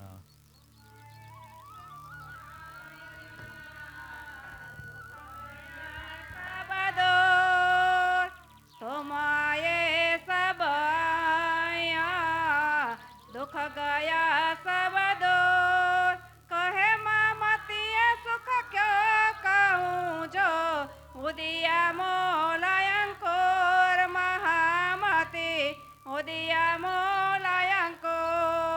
सतगुरु मेरे श्यामा जी, मैं यही निसचरण रहूं. सनमंद मेरो यही सो, मैं ताथे सदा सुख लहूं. महामति, मैं ताथे सदा सुख लहूं. બોલો સદગુરુ મહારાજ કી. ત્યારે દેવચંદજી મહારાજે કીધું કે જો તમે મારી અંદર આવીને બિરાજમાન થતા હોય તો હવે મારે કોઈ ચિંતા કરવાની જરૂર નથી. હવે કઈ પૂછવા પણ રહે જ નહીં. કારણ કે સાક્ષાત પરબ્રહ્મ પરમાત્મા એમના હૃદયની અંદર બિરાજમાન થવાના હોય, એ જાગણીની લીલા થવાની હોય, તો પછી દેવચંદજી મહારાજ હવે ચિંતા મુક્ત થઈ ગયા અને કોઈ જાતની ચિંતા નથી. અને રાજજી, કૃષ્ણજી અને દેવચંદજી મહારાજની વચ્ચે જે વાતો હાલી ને 2.25 કલાક, કેટલી? 2.25 કલાક સુધી ચર્ચા થઈ. વ્રજથી લઈ પરમધામ, મહાકારણ, કારણ, બધી એક એક વાત જે 16 સ્ટેજની અંદર છે. કેટલી? 16 સ્ટેજ. પેલો કારણ, પેલો મહાકારણ, બીજો કારણ, ત્રીજો વૈરાટ, ત્રીજો અક્ષર, ચોથો વૈરાટ, પછી આ કાલમાયનો બ્રહ્માંડ, એમાં વ્રજ, વ્રજમાંથી રાસ અને રાજ, એમ કરતા કરતા 16 સ્ટેજ છે. જ્યારે અમે તાલીમમાં હું હતો ને, જગત ગુરુ આચાર્ય શ્રી સૂર્યનારાયણજી મહારાજ પાસે આ વિતકની તાલીમ અમે લઈ રહ્યા હતા ત્યારે એ 16 સ્ટેજ ઉપર અમને આ તાલીમ આપી રહ્યા હતા. એમાં આ વિતક બધું જ આવી જાય. વિતક, વાણી, 8 તારતમ એમ કરીને 16 સ્ટેજ થાય, જે સદગુરુ મહારાજ અને કૃષ્ણજીની વચ્ચે આ જે વાતો થઈ ને, જે ચર્ચા થઈ ને, 2.25 કલાક સુધી એ આ જ વાતો થઈ અને એનો જ વિસ્તાર થયો. આ બીજ તારતમ શું કીધું અહીંયા રાજી મહારાજે, લાલદાસજી મહારાજ કહ્યા કે એક કહે તારતમ બીજ વચન. બીજ હજી તો વૃક્ષ થવાનું છે આ બ્રહ્માંડની અંદર, પણ અહીંયા શું આવ્યું છે? એક બીજ. અને એ બીજ જ્યારે આ બ્રહ્માંડની અંદર, આત્માઓની અંદર જ્યારે એ બીજ વવાશે, એના હૃદયની સ્થાપિત થશે અને એનું જ્યારે વૃક્ષ થશે અને વૃક્ષ જ્યારે મોટું થશે, એમાં ફળ આવશે અને ફળ જ્યારે પરિપક્વ થશે, અને એ અત્યારે આપણે ફળ લઈ રહ્યા છે. એ તારતમનું ફળ આપણે અત્યારે લઈ રહ્યા છે. અહીંયા રાજજી મહારાજ શ્રી કૃષ્ણજી, રાજજી એટલે કૃષ્ણ, તમે રાજી કહો કે કૃષ્ણ કહો, એ એક જ છે. પરમાત્માનું મૂળ નામ શ્રી કૃષ્ણ છે. અહીંયા જે બીજ મંત્ર, જે મૂળ મંત્ર રાજજી મહારાજે આપ્યો ને, એ શું આપ્યો તો? નિજ. નિજ એટલે મારું પોતાનું, નિજ નામ. શું કીધું? મારું મૂળ નામ શ્રી કૃષ્ણજી. નિજ નામ શ્રી કૃષ્ણજી. ક્યાંના છે? અનાદિ અક્ષરા. નિજ નામ શ્રી કૃષ્ણજી, અનાદિ અક્ષરાતીત. છરથી પણ પરે, અક્ષર અને અક્ષરથી પણ પરે, અક્ષરાતીત. રાજી મહારાજે અહીંયા કીધું, દેવચંદજી મહારાજને ઓળખાણ કરાવી પેલા આ મંત્ર બીજ તારતમ રૂપી એક બીજ આપ્યું કે મારું નામ શ્રી કૃષ્ણજી છે અને હું કયા કૃષ્ણ છું? તો કે અનાદિ અક્ષરાતીત. વૈકુંઠ વાળા પણ કૃષ્ણ નથી, ગોલોકી વાળા પણ કૃષ્ણ નથી. કયા કૃષ્ણ છે? અનાદિ છે, અક્ષરાતીત છે. આ મંત્ર છે, આ તારતમ. હવે કદાચ આપણને કદાચ એવું થાય, મનની અંદર કદાચ એવો શંકા થાય કે પ્રશ્ન થાય કે પરમાત્માનું નામ શ્રી કૃષ્ણ કઈ રીતે, શું કામ? એ તો વ્રજની અંદર કૃષ્ણજીએ લીલા કરી, રાસની અંદર કૃષ્ણજીએ લીલા કરી, પણ પરમધામની અંદર કૃષ્ણજી નામ કેમ? ઘણી વખત એક પ્રશ્ન સામે આવે છે, એટલે કે પરમધામમાં પરમાત્માનું કોઈ નામ ન હોય. પરમાત્માનું નામ નથી. આ સંસારમાં એવો પ્રશ્ન છે. પરમાત્મા છે, શૂન્ય છે, નિરંજન છે, નિરાકાર છે, એનો કોઈ આકાર. પણ આપણી અંદર પણ એક પ્રશ્ન આવે છે. સમાજનો પ્રશ્ન તો ઠીક છે, એને તારતમની ખબર નથી, પણ જેને તારતમની ખબર છે ત્યાં પણ એક પ્રશ્ન આવે કે કૃષ્ણ પરમાત્માનું નામ, તો પરમાત્માનું નામ ન હોય તો સુંદરબાઈ નામ ક્યાંથી આવ્યું? ઇન્દ્રાવતી નામ ક્યાંથી આવ્યું? નવરંગબાઈનું નામ ક્યાંથી આવ્યું? માણેક પહાડ એ પણ નામ જ છે ને, પુખરાજ પહાડ એ પણ નામ જ છે, રંગમહોલ એ પણ નામ જ છે ને. જો પરમધામના 25 પક્ષના નામ હોય, પરમધામની અંદર બ્રહ્મ આત્મા વિહાર જે કરવાવાળી બ્રહ્મ આત્મા છે એનું નામ હોય, તો એના જે મેન માલિક જે પરમાત્મા છે એ પરમાત્માનું નામ ન હોય? એ સાક્ષાત શ્રી કૃષ્ણજી. આજે દેવચંદજી મહારાજ એટલે શ્યામાજી આહલાદની શક્તિ, જે મૂળ સ્વરૂપ પરમધામની અંદર બિરાજમાન છે, કંચન વર્ણ સિંહાસનમાં રાજ્યની સાથે જે બેઠા છે, એ શ્યામાજીને રાજજી મહારાજ કહી રહ્યા છે કે મારું નામ શ્રી કૃષ્ણ છે. જો એ પરમધામમાં રાજજી મહારાજનું નામ કૃષ્ણ ન હોય તો આ શ્યામાજી કોઈ દિવસ સ્વીકાર કરે? ક્યારે શ્યામાજી સ્વીકાર કરે? ત્યારે શ્યામાજી કહી દે ને કે પરમધામમાં પરમાત્માના મારા ધણીનું નામ કૃષ્ણ. કારણ કે સ્વીકાર કરનાર કોણ છે? શ્યામાજી. જો રાસવાળા કૃષ્ણ, રાસ જે રમણ થયું જે સ્વરૂપની સાથે, એ કૃષ્ણ આવીને એમ કહે શ્યામાજીને કે મારું નામ કૃષ્ણ છે અને એ હું મૂળ પરમ ધામનો. આ મૂળ સ્વરૂપ જે પરમધામમાં જે રાજજી મહારાજ છે ને, એ આ સ્વરૂપ ધારણ કરીને આવ્યા હતા અને મૂળ સ્વરૂપની એ ઓળખાણ કરાવી રહ્યા છે. કેને? મૂળ સ્વરૂપની. તો સ્વીકાર કરનાર શ્યામાજી છે, શ્યામાજીએ સ્વીકાર કરી લીધો. 313 આત્માઓએ સ્વીકાર કરી લીધો. ઇન્દ્રાવતીએ સ્વીકાર કરી લીધો. લાલદાજી મહારાજે સ્વીકાર કરી લીધો. મહારાજા છત્રસાલજીએ સ્વીકાર કરી લીધો. 5,500 સુંદર સાત જે પ્રાણાજી મહારાજની સાથે હતા એમને સ્વીકાર કરી લીધો. અને આજે આ સમયની અંદર 400 વર્ષ પછી આજે મને અને તમને આ સ્વીકાર કરી આપણે શકતા, એટલે મારે કહેવું પડે છે. કઈ મહાપુરુષો થયા, કઈ બ્રહ્મ સૃષ્ટિ પરમહંસ થઈ ગયા, પ્રાણાજી મહારાજની સાથે હતા. અને ત્યાર પછી પણ જે પરમહંસો થયા આ 400 વર્ષની અંદર, એ બધાએ આ જ મંત્રના સ્વીકાર, એનો જ જાપ કરી અને પરમહંસો થયા. તો લાલદાસજી મહારાજ, ચલો કદાચ અહીંયા શ્યામાજી મહારાજ મહારાણીએ, દેવચંદજી મહારાજે કદાચ છુપાયું, તો ઇન્દ્રાવતીને તો ચોખવટ કરવી જોઈએ ને. ચલો ઇન્દ્રાવતીએ કદાચ છુપાયું, તો અહીં લાલદાસજી મહારાજને તો ચોખવટ કરવી જોઈએ ને આ વિતકમાં, કે ન કરવી જોઈએ? પણ આપણા મનની અંદર, હૃદયની અંદર ક્યાંક થોડોક આ જે ભેદ છે ને, તર્ક છે ને, એ તર્ક કાઢશો ને ત્યારે આ જે મૂળ મંત્ર છે ને, એ મંત્ર ત્યારે સમજમાં આવશે.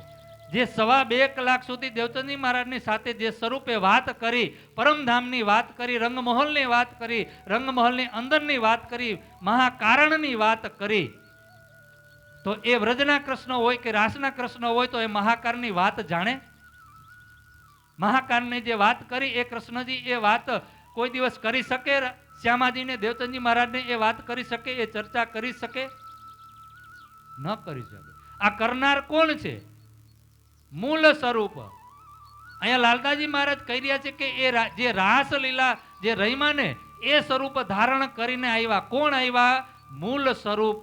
પણ મૂળ સ્વરૂપ કોઈ દિવસ આ બ્રહ્માંડમાં આવતું, પણ એ જે મૂળ સ્વરૂપ છે ને, એ કોઈ સ્વરૂપ ધારણ કરી અને અહીંયા દર્શન આપતા હોય છે. આ બીજ તારતમ, બીજ મૂળ મંત્ર છે આપણો. કયો છે? મૂળ 16 અક્ષરી મંત્ર. જે શાસ્ત્રોની અંદર, વેદોની અંદર જ્યારથી આ સૃષ્ટિની રચના થઈને ત્યારથી લઈ અને ભવિષ્યમાં લખેલું હતું કે તારતમ્યની જાનાતી સચિદાનંદ લક્ષણમ. જે સચિદાનંદ પૂર્ણબ્રહ્મ પરમાત્માને ઓળખવા હોય ને, તો તારતમની જરૂર પડશે. એ 16 અક્ષરી જે તારતમ છે ને, એ તારતમ મંત્ર આ 28મા કલયુગની અંદર સાક્ષાત એ પૂર્ણબ્રહ્મ પરમાત્મા પોતે જ અહીંયા લઈને આવશે. 16 અક્ષરી મંત્ર. આ નિજનામ શ્રી કૃષ્ણજી અનાદિ અક્ષરાતીત આ જે મંત્ર છે ને, એના 16 અક્ષર થાય, જેનું ભવિષ્ય બ્રહ્માંડની રચના થઈ ત્યારથી જ કરવામાં આવેલું હતું કે 16 અક્ષરી મંત્ર આવશે. બધા મંત્રોનો જે સર્વોપરી મંત્ર, સર્વ વિષયમાં, સર્વથા વિષયમાં, ક્રમમાં ચેતી વિવેક જમ જ્ઞાનમ. આ મંત્રની વાત છે કે આ બ્રહ્માંડની અંદર 3.5 કરોડ મંત્ર છે. કેટલા?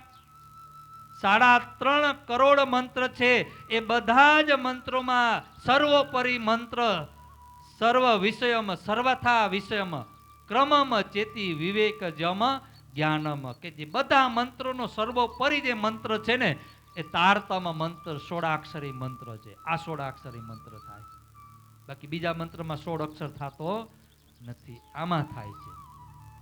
તો અહીંયા દેવચંદજી મહારાજ અને કૃષ્ણજીની વચ્ચે જે 2.5 કલાક સુધી ચર્ચા થઈ, એમાં મહાકારણના એક પોઈન્ટ કીધા, કારણના એક પોઈન્ટ કીધા, અને એ અક્ષર બ્રહ્મની ઓળખાણ કરાવી, વૈરાટની ઓળખાણ કરાવી, એ વ્રજની ઓળખાણ કરાવી, રાસની ઓળખાણ કરાવી, અને તારતમની ઓળખાણ કરાવી.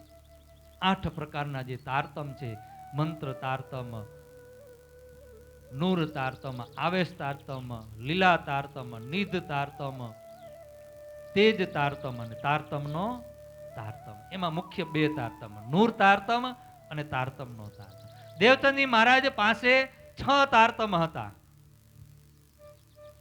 દેવચંદજી મહારાજ પાસે 6 તારતમ હતા. નૂર તારતમ હતો, મંત્ર તારતમ હતો, આવેશ તારતમ હતા, લીલા તારતમ હતી અને નિધ તારતમ હતો. અને પ્રાણનાજી મહારાજ ઇન્દ્રવતી બીજા 2 વધારાના તારતમ લઈને આવ્યા. એક તારતમનો તેજ તારતમ અને એક તારતમનો પણ તારતમ. બોલો કૃષ્ણ કનૈયા. સદગુરુ મહારાજ પાસે 8 તારતમ હતા જ, એવું નથી કે એની પાસે નહોતા. પણ અહીંયા જે સદગુરુ મહારાજે લીલા કરીને એમાં 6 તારતમની લીલા થઈ. પછી જ્યારે ઇન્દ્રાવતી સદગુરુ પ્રાણનાથજી મહારાજ લીલા કરશે 5મા અને 6ઠા દિવસમાં, એમાં 8 તારતમની લીલા થશે. 8 તારતમની. જે ચીજ, જે સામગ્રી, જે ધન સદગુરુ મહારાજ પાસે છે ને, એ જ ધન ઇન્દ્રાવતી પાસે આવશે. એ જ ધન ઇન્દ્રાવતી પાસે. કોઈ વધઘટ નથી, બંને સ્વરૂપ એક જ છે. પણ અહીંયા લીલા 6 તારતમની છે, એટલે સદગુરુ મહારાજ 6 તારતમની લીલા કરશે. પછી 5મા અને 6ઠા દિવસમાં 8 તારતમની લીલા થશે. આ 2.25 કલાક સુધી ચર્ચા થઈ. તારતમ આપ્યો, બીજ તારતમ આપ્યો. ફેર કે અદ્રષ્ટ ભયે પ્રફુલ્લત હુવા મન.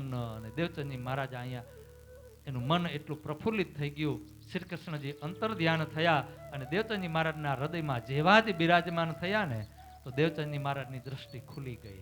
એને વ્રજ દેખાવા લાગ્યો, રાસ દેખાવા લાગ્યો, પરમધામ દેખાવા લાગ્યા. અને ભાગવત છે, શાસ્ત્ર છે, પુરાણ છે, એમાંથી એક એને પ્રસંગો દેખાવા લાગ્યા. જે પરમધામની બાબતમાં વર્ણન કરેલું છે, જે રાસમાં જે વર્ણન કરેલું છે, જે બ્રહ્મ સૃષ્ટિની જે લીલા છે, એની જે સાક્ષીઓ છે ને, એ બધું જ એમને દેખાવા લાગે છે. તબહી નજર સત વસ્તુ કો જાય કે પહોંચી ધામ, વ્રજ રાસ દો અખંડ સુરત પહોંચી તિષ્ઠામ. બોલો સદગુરુ મહારાજ કી. જેવા જ કૃષ્ણજી સદગુરુ મહારાજના હૃદયની અંદર બેઠા, તારતમ જ્યારે એના હૃદયની અંદર પ્રવેશ કર્યો, તો વ્રજ, રાસ અને પરમધામ એક એના દર્શન થવા લાગે છે. વિવેક સારી વસ્તુ કા હો ગઈ આત્મ ફજર. અને શું થયું? અહીંયા સુંદરબાઈની આત્મા જાગૃત થઈ ગઈ. સુંદરબાઈને ખબર પડી કે હું તો પરમધામની સુંદરબાઈ છું. શ્યામાજીને થયું કે હું તો પરમધામની. જે રાજજીની સાથે બિરાજમાન કોણ છે? શ્યામાજી, રાધિકાજી. આત્મા જાગૃત. ઉઠ કે આયે આસન અપને ગૃહ વિશ્રામ. હવે અહીંયા ભટ્ટજી કથા કરી રહ્યા છે અને અહીંયા દેવચંદજી મહારાજને આ રીતે દર્શન થયા. આ વાતની કોઈને ખબર પડી નહીં. દર્શન પૂરા થયા, વાર્તા બધી પૂરી થઈ, તો અહીંયા ભટ્ટજી તો કથા કરી રહ્યા છે. અને ભટ્ટજીની જ્યારે કથા પૂરી થઈ, તો દેવચંદજી મહારાજ એમની ઘરે આવે છે. એનું મન એટલું પ્રફુલ્લિત છે અને મનમાં કરે છે કે હું કોને કહું. 14 વર્ષ સુધી ભાગવત સાંભળ્યો. ઘરે ગયા ભટ્ટજી માટે કંઈક, કારણ કે 14 વર્ષ સુધી કથા સાંભળી હોય તો ભટ્ટજીને કંઈક આપવું પડે ને. દેવચંદજી મહારાજે થોડીક સાધન સામગ્રી લીધી, સીધો લીધો અને ભટ્ટજીને આપે છે. એની ઘરે જાય છે અને કહે છે કે હે ભટ્ટજી, હવે હું કાલથી કથા સાંભળવા આવીશ. હવે તમે મારી રાહ જોતા. મારા જે મનોરથ હતા એ બધા હવે પૂર્ણ થઈ ગયા છે. એટલે મારો જે નેમ હતો એ પણ બધું પૂરું થઈ ગયું. અહીં દેવચંદજી મહારાજ કહેતા નથી કે મને દર્શન થઈ ગયા એમ. શું કહે છે કે મારું જે લક્ષ્ય હતું એ બધું પૂરું થઈ ગયું. હવે હું કાલથી કથા સાંભળવા આવીશ, મારી રાહ ન જોતા. ઉઠ કે આયે આસન અપને ગૃહ વિશ્રામ, એ બાત મેં કિनको કહો કોણ માને ઇષ્ટામ. દેવચંદજી મહારાજ વિચાર કરે છે કે આ મારી અંદર જે નીંદ આવી છે, મારી આત્મા જાગૃત થઈ ગઈ, આ પરમધામની વાત આ કોણ માનશે અને હકીકતમાં કોણ માને? આજે આપણે આ 6 દિવસ ત્યાં ચર્ચા કરી રહ્યા છીએ પરમધામની, મહાકારણની, કારણની, આ બ્રહ્માંડની. તો આમાં જેને કાંઈ ખબર જ નથી એને કેવી રીતે બિચારાને ખબર પડે? કોણ માને આમાં? આ ઉપરથી જાય. એક અહીંયા દેવચંદજી મહારાજને પ્રસંગ બને છે. એક વાણંદ હતો અને એ વાણંદને બોલાવ્યો કે ભાઈ તમે અહીંયા આવો, તમે મારી કથા સાંભળો. તમે આજે મહેનત કરો છો, આખા દિવસમાં તમે કેટલું કમાવશો? તો કે 4 આના. હું તમને 8 આના આપીશ, પણ તમારે કાંઈ કરવા નહીં. હું તમને જે સંભળાવું ને એ તમારે સાંભળવાનું. દેવચંદજી મહારાજ પરમધામનું વર્ણન સાંભળવા માંડ્યા કે રંગમહોલ, નવભૌમ ને 10મી આકાશી ને આટલા મંદિર પોળા ને આટલી હવેલી છે ને આટલી ભૌમ ઊંચી ને આ રાસ ને બડી રાંગ ને છોટી રાંગ ને. મને આવડતું નથી હો, ચિંતા ન કરતા, મને આવડતું નથી. માપ સાઈડમાં મને કાંઈ ખબર નથી, એટલે હું એમને કહી દઉં છું. વાણંદે 1 દિવસ સાંભળો, બીજે દિવસ સાંભળો અને ત્રીજે દિવસ વાણંદ કહે છે કે આ તમારા આઠાના મારે જોતા, પણ તમે આ મોટી મોટીના પડીકા મૂકવાનું તમે કે આટલા ગાંવ ઊંચું એવું કઈ હોતું હશે? બડી રાંગ જે રહી ને કેટલી ઊંચી ખબર છે? 14,44,00,000 ગાંવ ઊંચો જે બડી રાંગ છે ને, બડી રાંગ સાંભળજો, જેને આ શબ્દ સાંભળવામાં ના આવ્યો હોય ને એ સાંભળજો. બડી રાંગ એટલે કે મોટી રાંગ. પરમધામની ફરતે એક રાંગ છે, કિલ્લો છે, જેને કિલ્લો કહેવાય આપણે સમજવા માટે. એ કેટલો ઊંચો છે તો કે 14,44,00,000 ગાંવ. તો એક ગાંવની અંદર 3 કિલોમીટર હોય તો કિલોમીટરમાં તમે હિસાબ કરી લેજો. આટલો ઊંચો એ રાંગ છે. એ માનવામાં આવે માનવામાં. અને એ 14,44,00,000 ગાંવ જે ઊંચી જે રાંગ છે એમાં હિંડોળા લાગેલા છે, અને એ હિંડોળામાં બેસીને સખીઓ ઝૂલે છે. તો એ હિંડોળો કેટલા ગાંવ આમ જાય ને કેટલા ગાંવ આમ જાય. આ પરમાત્માનું ધામ છે, એનું વર્ણન છે. જ્યાં સુધી આપણો જીવ સક્ષમ ન થાય ને ત્યાં સુધી એ સમજમાં આવે નહીં, પણ એ પ્રયત્ન કરવો જોઈએ, સક્ષમ બનાવવાનો છે આપણે. તો એ વાણંદને કીધું કે 14,44,00,000 ગાંવ આ ઊંચો, તો વાણંદ કે આઠાના તમારી પાસે રાખો, મારે જોતા. તમે કહેતા હોય તો હું હામાં આપું, પણ તમે આ મોટી મોટી મૂકવાનું બંધ કરો, મારે સાંભળવું. દેવચંદજી મહારાજ વિચાર કરે છે કે આ કોને કહું, કોણ મારી વાત સાંભળશે, કોણ સમજશે, કોણ એવો સક્ષમ છે કે આ સમજશે. ત્યારે દેવચંદજી મહારાજને વિચાર આવે કે મારી સાથે એક ગાંગજીભાઈ કરીને હતા, એની અંદર થોડીક પાત્રતા દેખાતી, એ ધ્યાનથી સાંભળતા, અને કાંઈક એવું હોય ન સમજાય તો પૂછતા. જ્યારે ન સમજાય ને, જેને ન સમજાય ને એક ઈ પૂછે, અને એક જેને સમજાઈ ગયું હોય ને એ પૂછે. આ બે જ વ્યક્તિ પૂછે, બાકી કોઈ પૂછે. સમજાઈ ગયું એટલે એ પૂછે કે એ કઈ રીતે, શું કીધું? જેને સમજાઈ ગયું હોય ને એ તત્વમાં જાય. ક્યાં જાય? એ તત્વ, એના મૂળ સુધી પહોંચવા માટે પૂછે. અને એક જેને ન સમજાણું હોય ને એ પૂછે. આ બે વ્યક્તિ પૂછે, બાકી અધૂરા હોય એ ક્યારે પૂછે? એ હાયલું જતું હોય. બોલો કૃષ્ણ કનૈયા લાલ કી.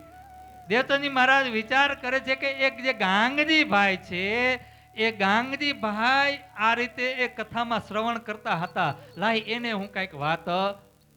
દેવચંદજી મહારાજ આમ બજારમાં જાય છે, ગાંગજીભાઈ સામે મળ્યા, ઉભા રહ્યા, ઉભા રહ્યો, બેસો, વાતો કરો. ઉભા વાતો કરે છો, ઉભા વાતો કરે છે દેવચંદજી મહારાજ. કારણ કે ગાંગજીભાઈ ને પણ દેવચંદજી મહારાજ પ્રત્યે પહેલેથી ભાવ હતો કે દેવચંદજી મહારાજ પણ એટલા ધ્યાનથી સાંભળતા, એટલે એને પણ એની ઉપર પૂરો ભાવ હતો. અને જ્યારે એ બંને બજારની અંદર ઊભા છે અને વાતો કરે છે, કઈ વાતો કરે છે? ભાગવતની વાતો કરે છે. ભાગવતની અંદર એ કૃષ્ણની જે લીલા છે, જે ભટ્ટજી અત્યાર સુધી ખોલી નથી શક્યા, એ દેવચંદજી મહારાજ ખોલીને ગાંગજીભાઈને સમજાવે છે.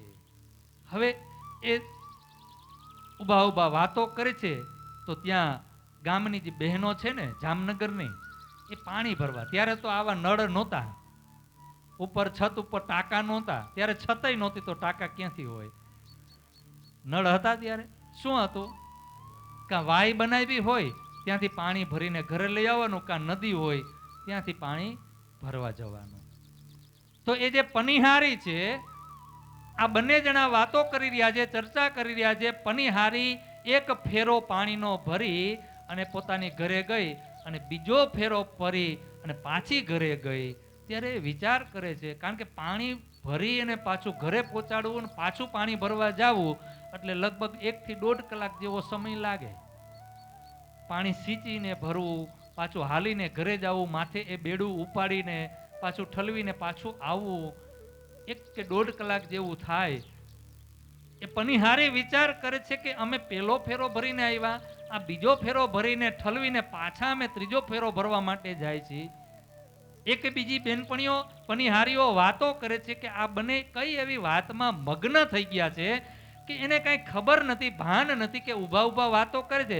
જો એને વાતો કરવી હોય તો ભલે ને બેસીને વાતો કરે, બેસીને વાતો કરાય ને.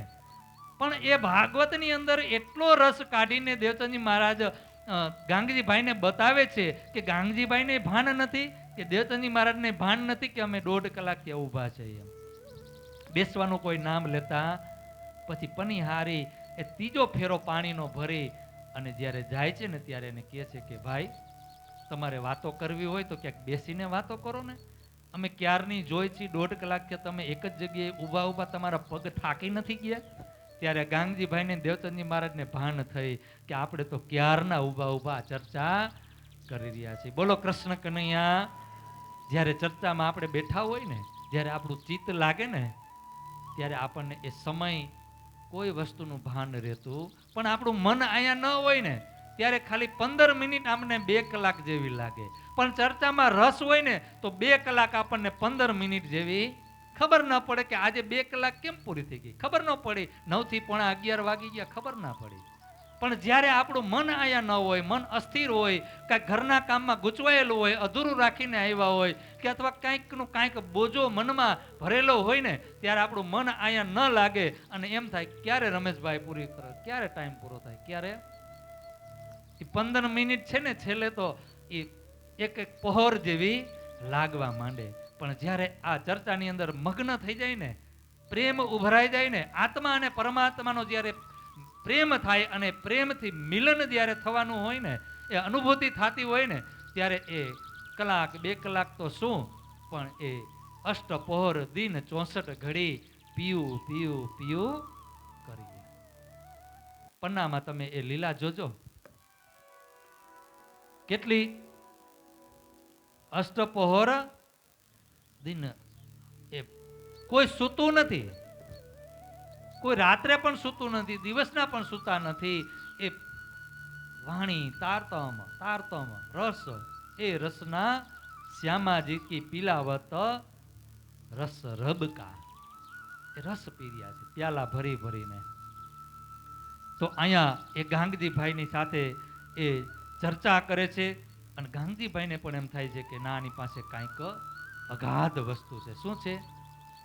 કાંઈક અગાધ છે, આની અંદર કાંઈક અલૌકિક છે. કથા તો હું સાંભળું છું, એ જ ભટ્ટજી પાસે સાંભળું છું. ભટ્ટજી પણ જે બતાવી રહ્યા છે એનાથી વિશેષ આ દેવચંદજી કંઈક ખુલાસો કરીને બતાવે છે.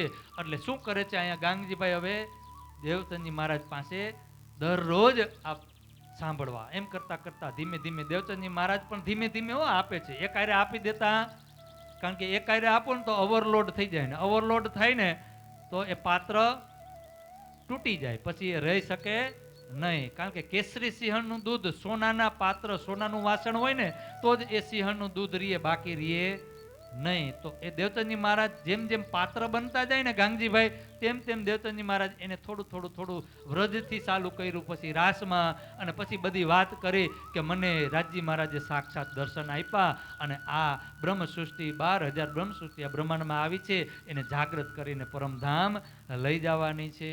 ત્યારે ગાંગજીભાઈની આત્મા જાગૃત થઈ જાય છે અને એ પણ રાજી થાય છે.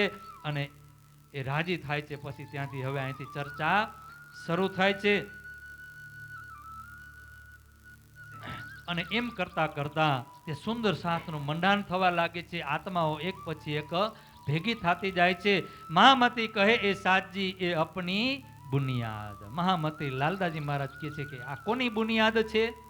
આપણી. આ આપણી બુનિયાદ છે. આ મૂળ જે આત્મા ને પરમાત્માનું જે જ્ઞાન છે, જે તારતમ છે, જે ધન છે, જે ખજાનો છે, એ આપણો છે. આ બ્રહ્મ લીલા છે. એ બ્રહ્મ લીલા, આ જાગણીની લીલા હવે જે શરૂ થાય છે એ હવે હું તમને આવતી કાલે, બોલો કૃષ્ણ કનૈયા લાલ કી, લાલદાસજી મહારાજ કી. અબ તુમે આગે કહો તાકો કરો યાદ. આગે એટલે કાલે. આપણને લાલદાસજી મહારાજ હવે એ બ્રહ્મ લીલાનું વર્ણન, એ જાગણીનું કાર્ય, એ જાગણી લીલા હવે આપણને આગળ આપણને કાલે બતાવશે. હવે આપણે અહીંયા ચોપાઈ દોહરાવીએ. મહામતી કહે એ સાતજી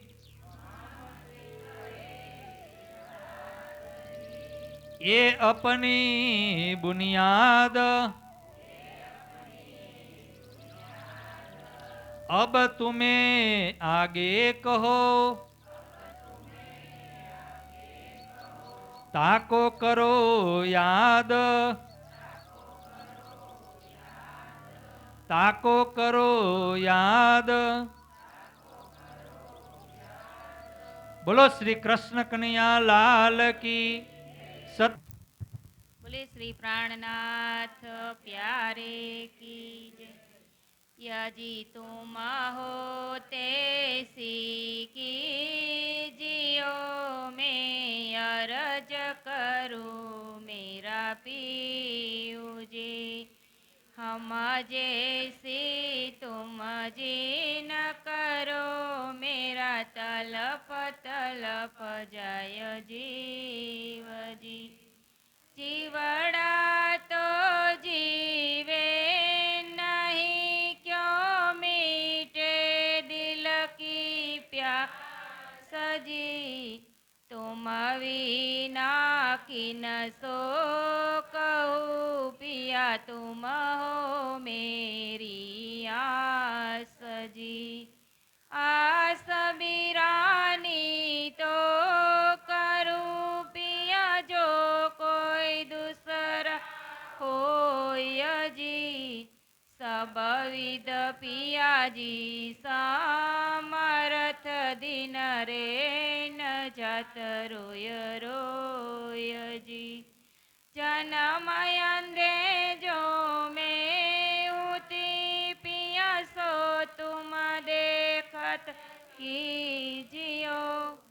जब तुम आप दिखाओगे तब देखो नयन भर जी। एटली पुकार पिया सोन के अब डील करो तुम जी न जी। क्षण क्षण खबर जोली जियो में अरज करूँ दुलहीन। एतिया रज तो मैं करूँ पिया बीच पड़ी अंतराय जी। सो अंतराया डीटाल के दुल्हा लीजे कंठ लगाय जी।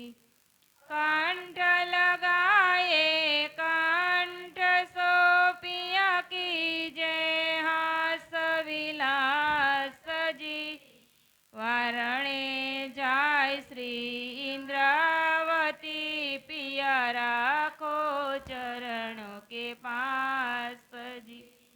तुम दुल्हा में दुल्हीन पिया जी और न जानो बात जी।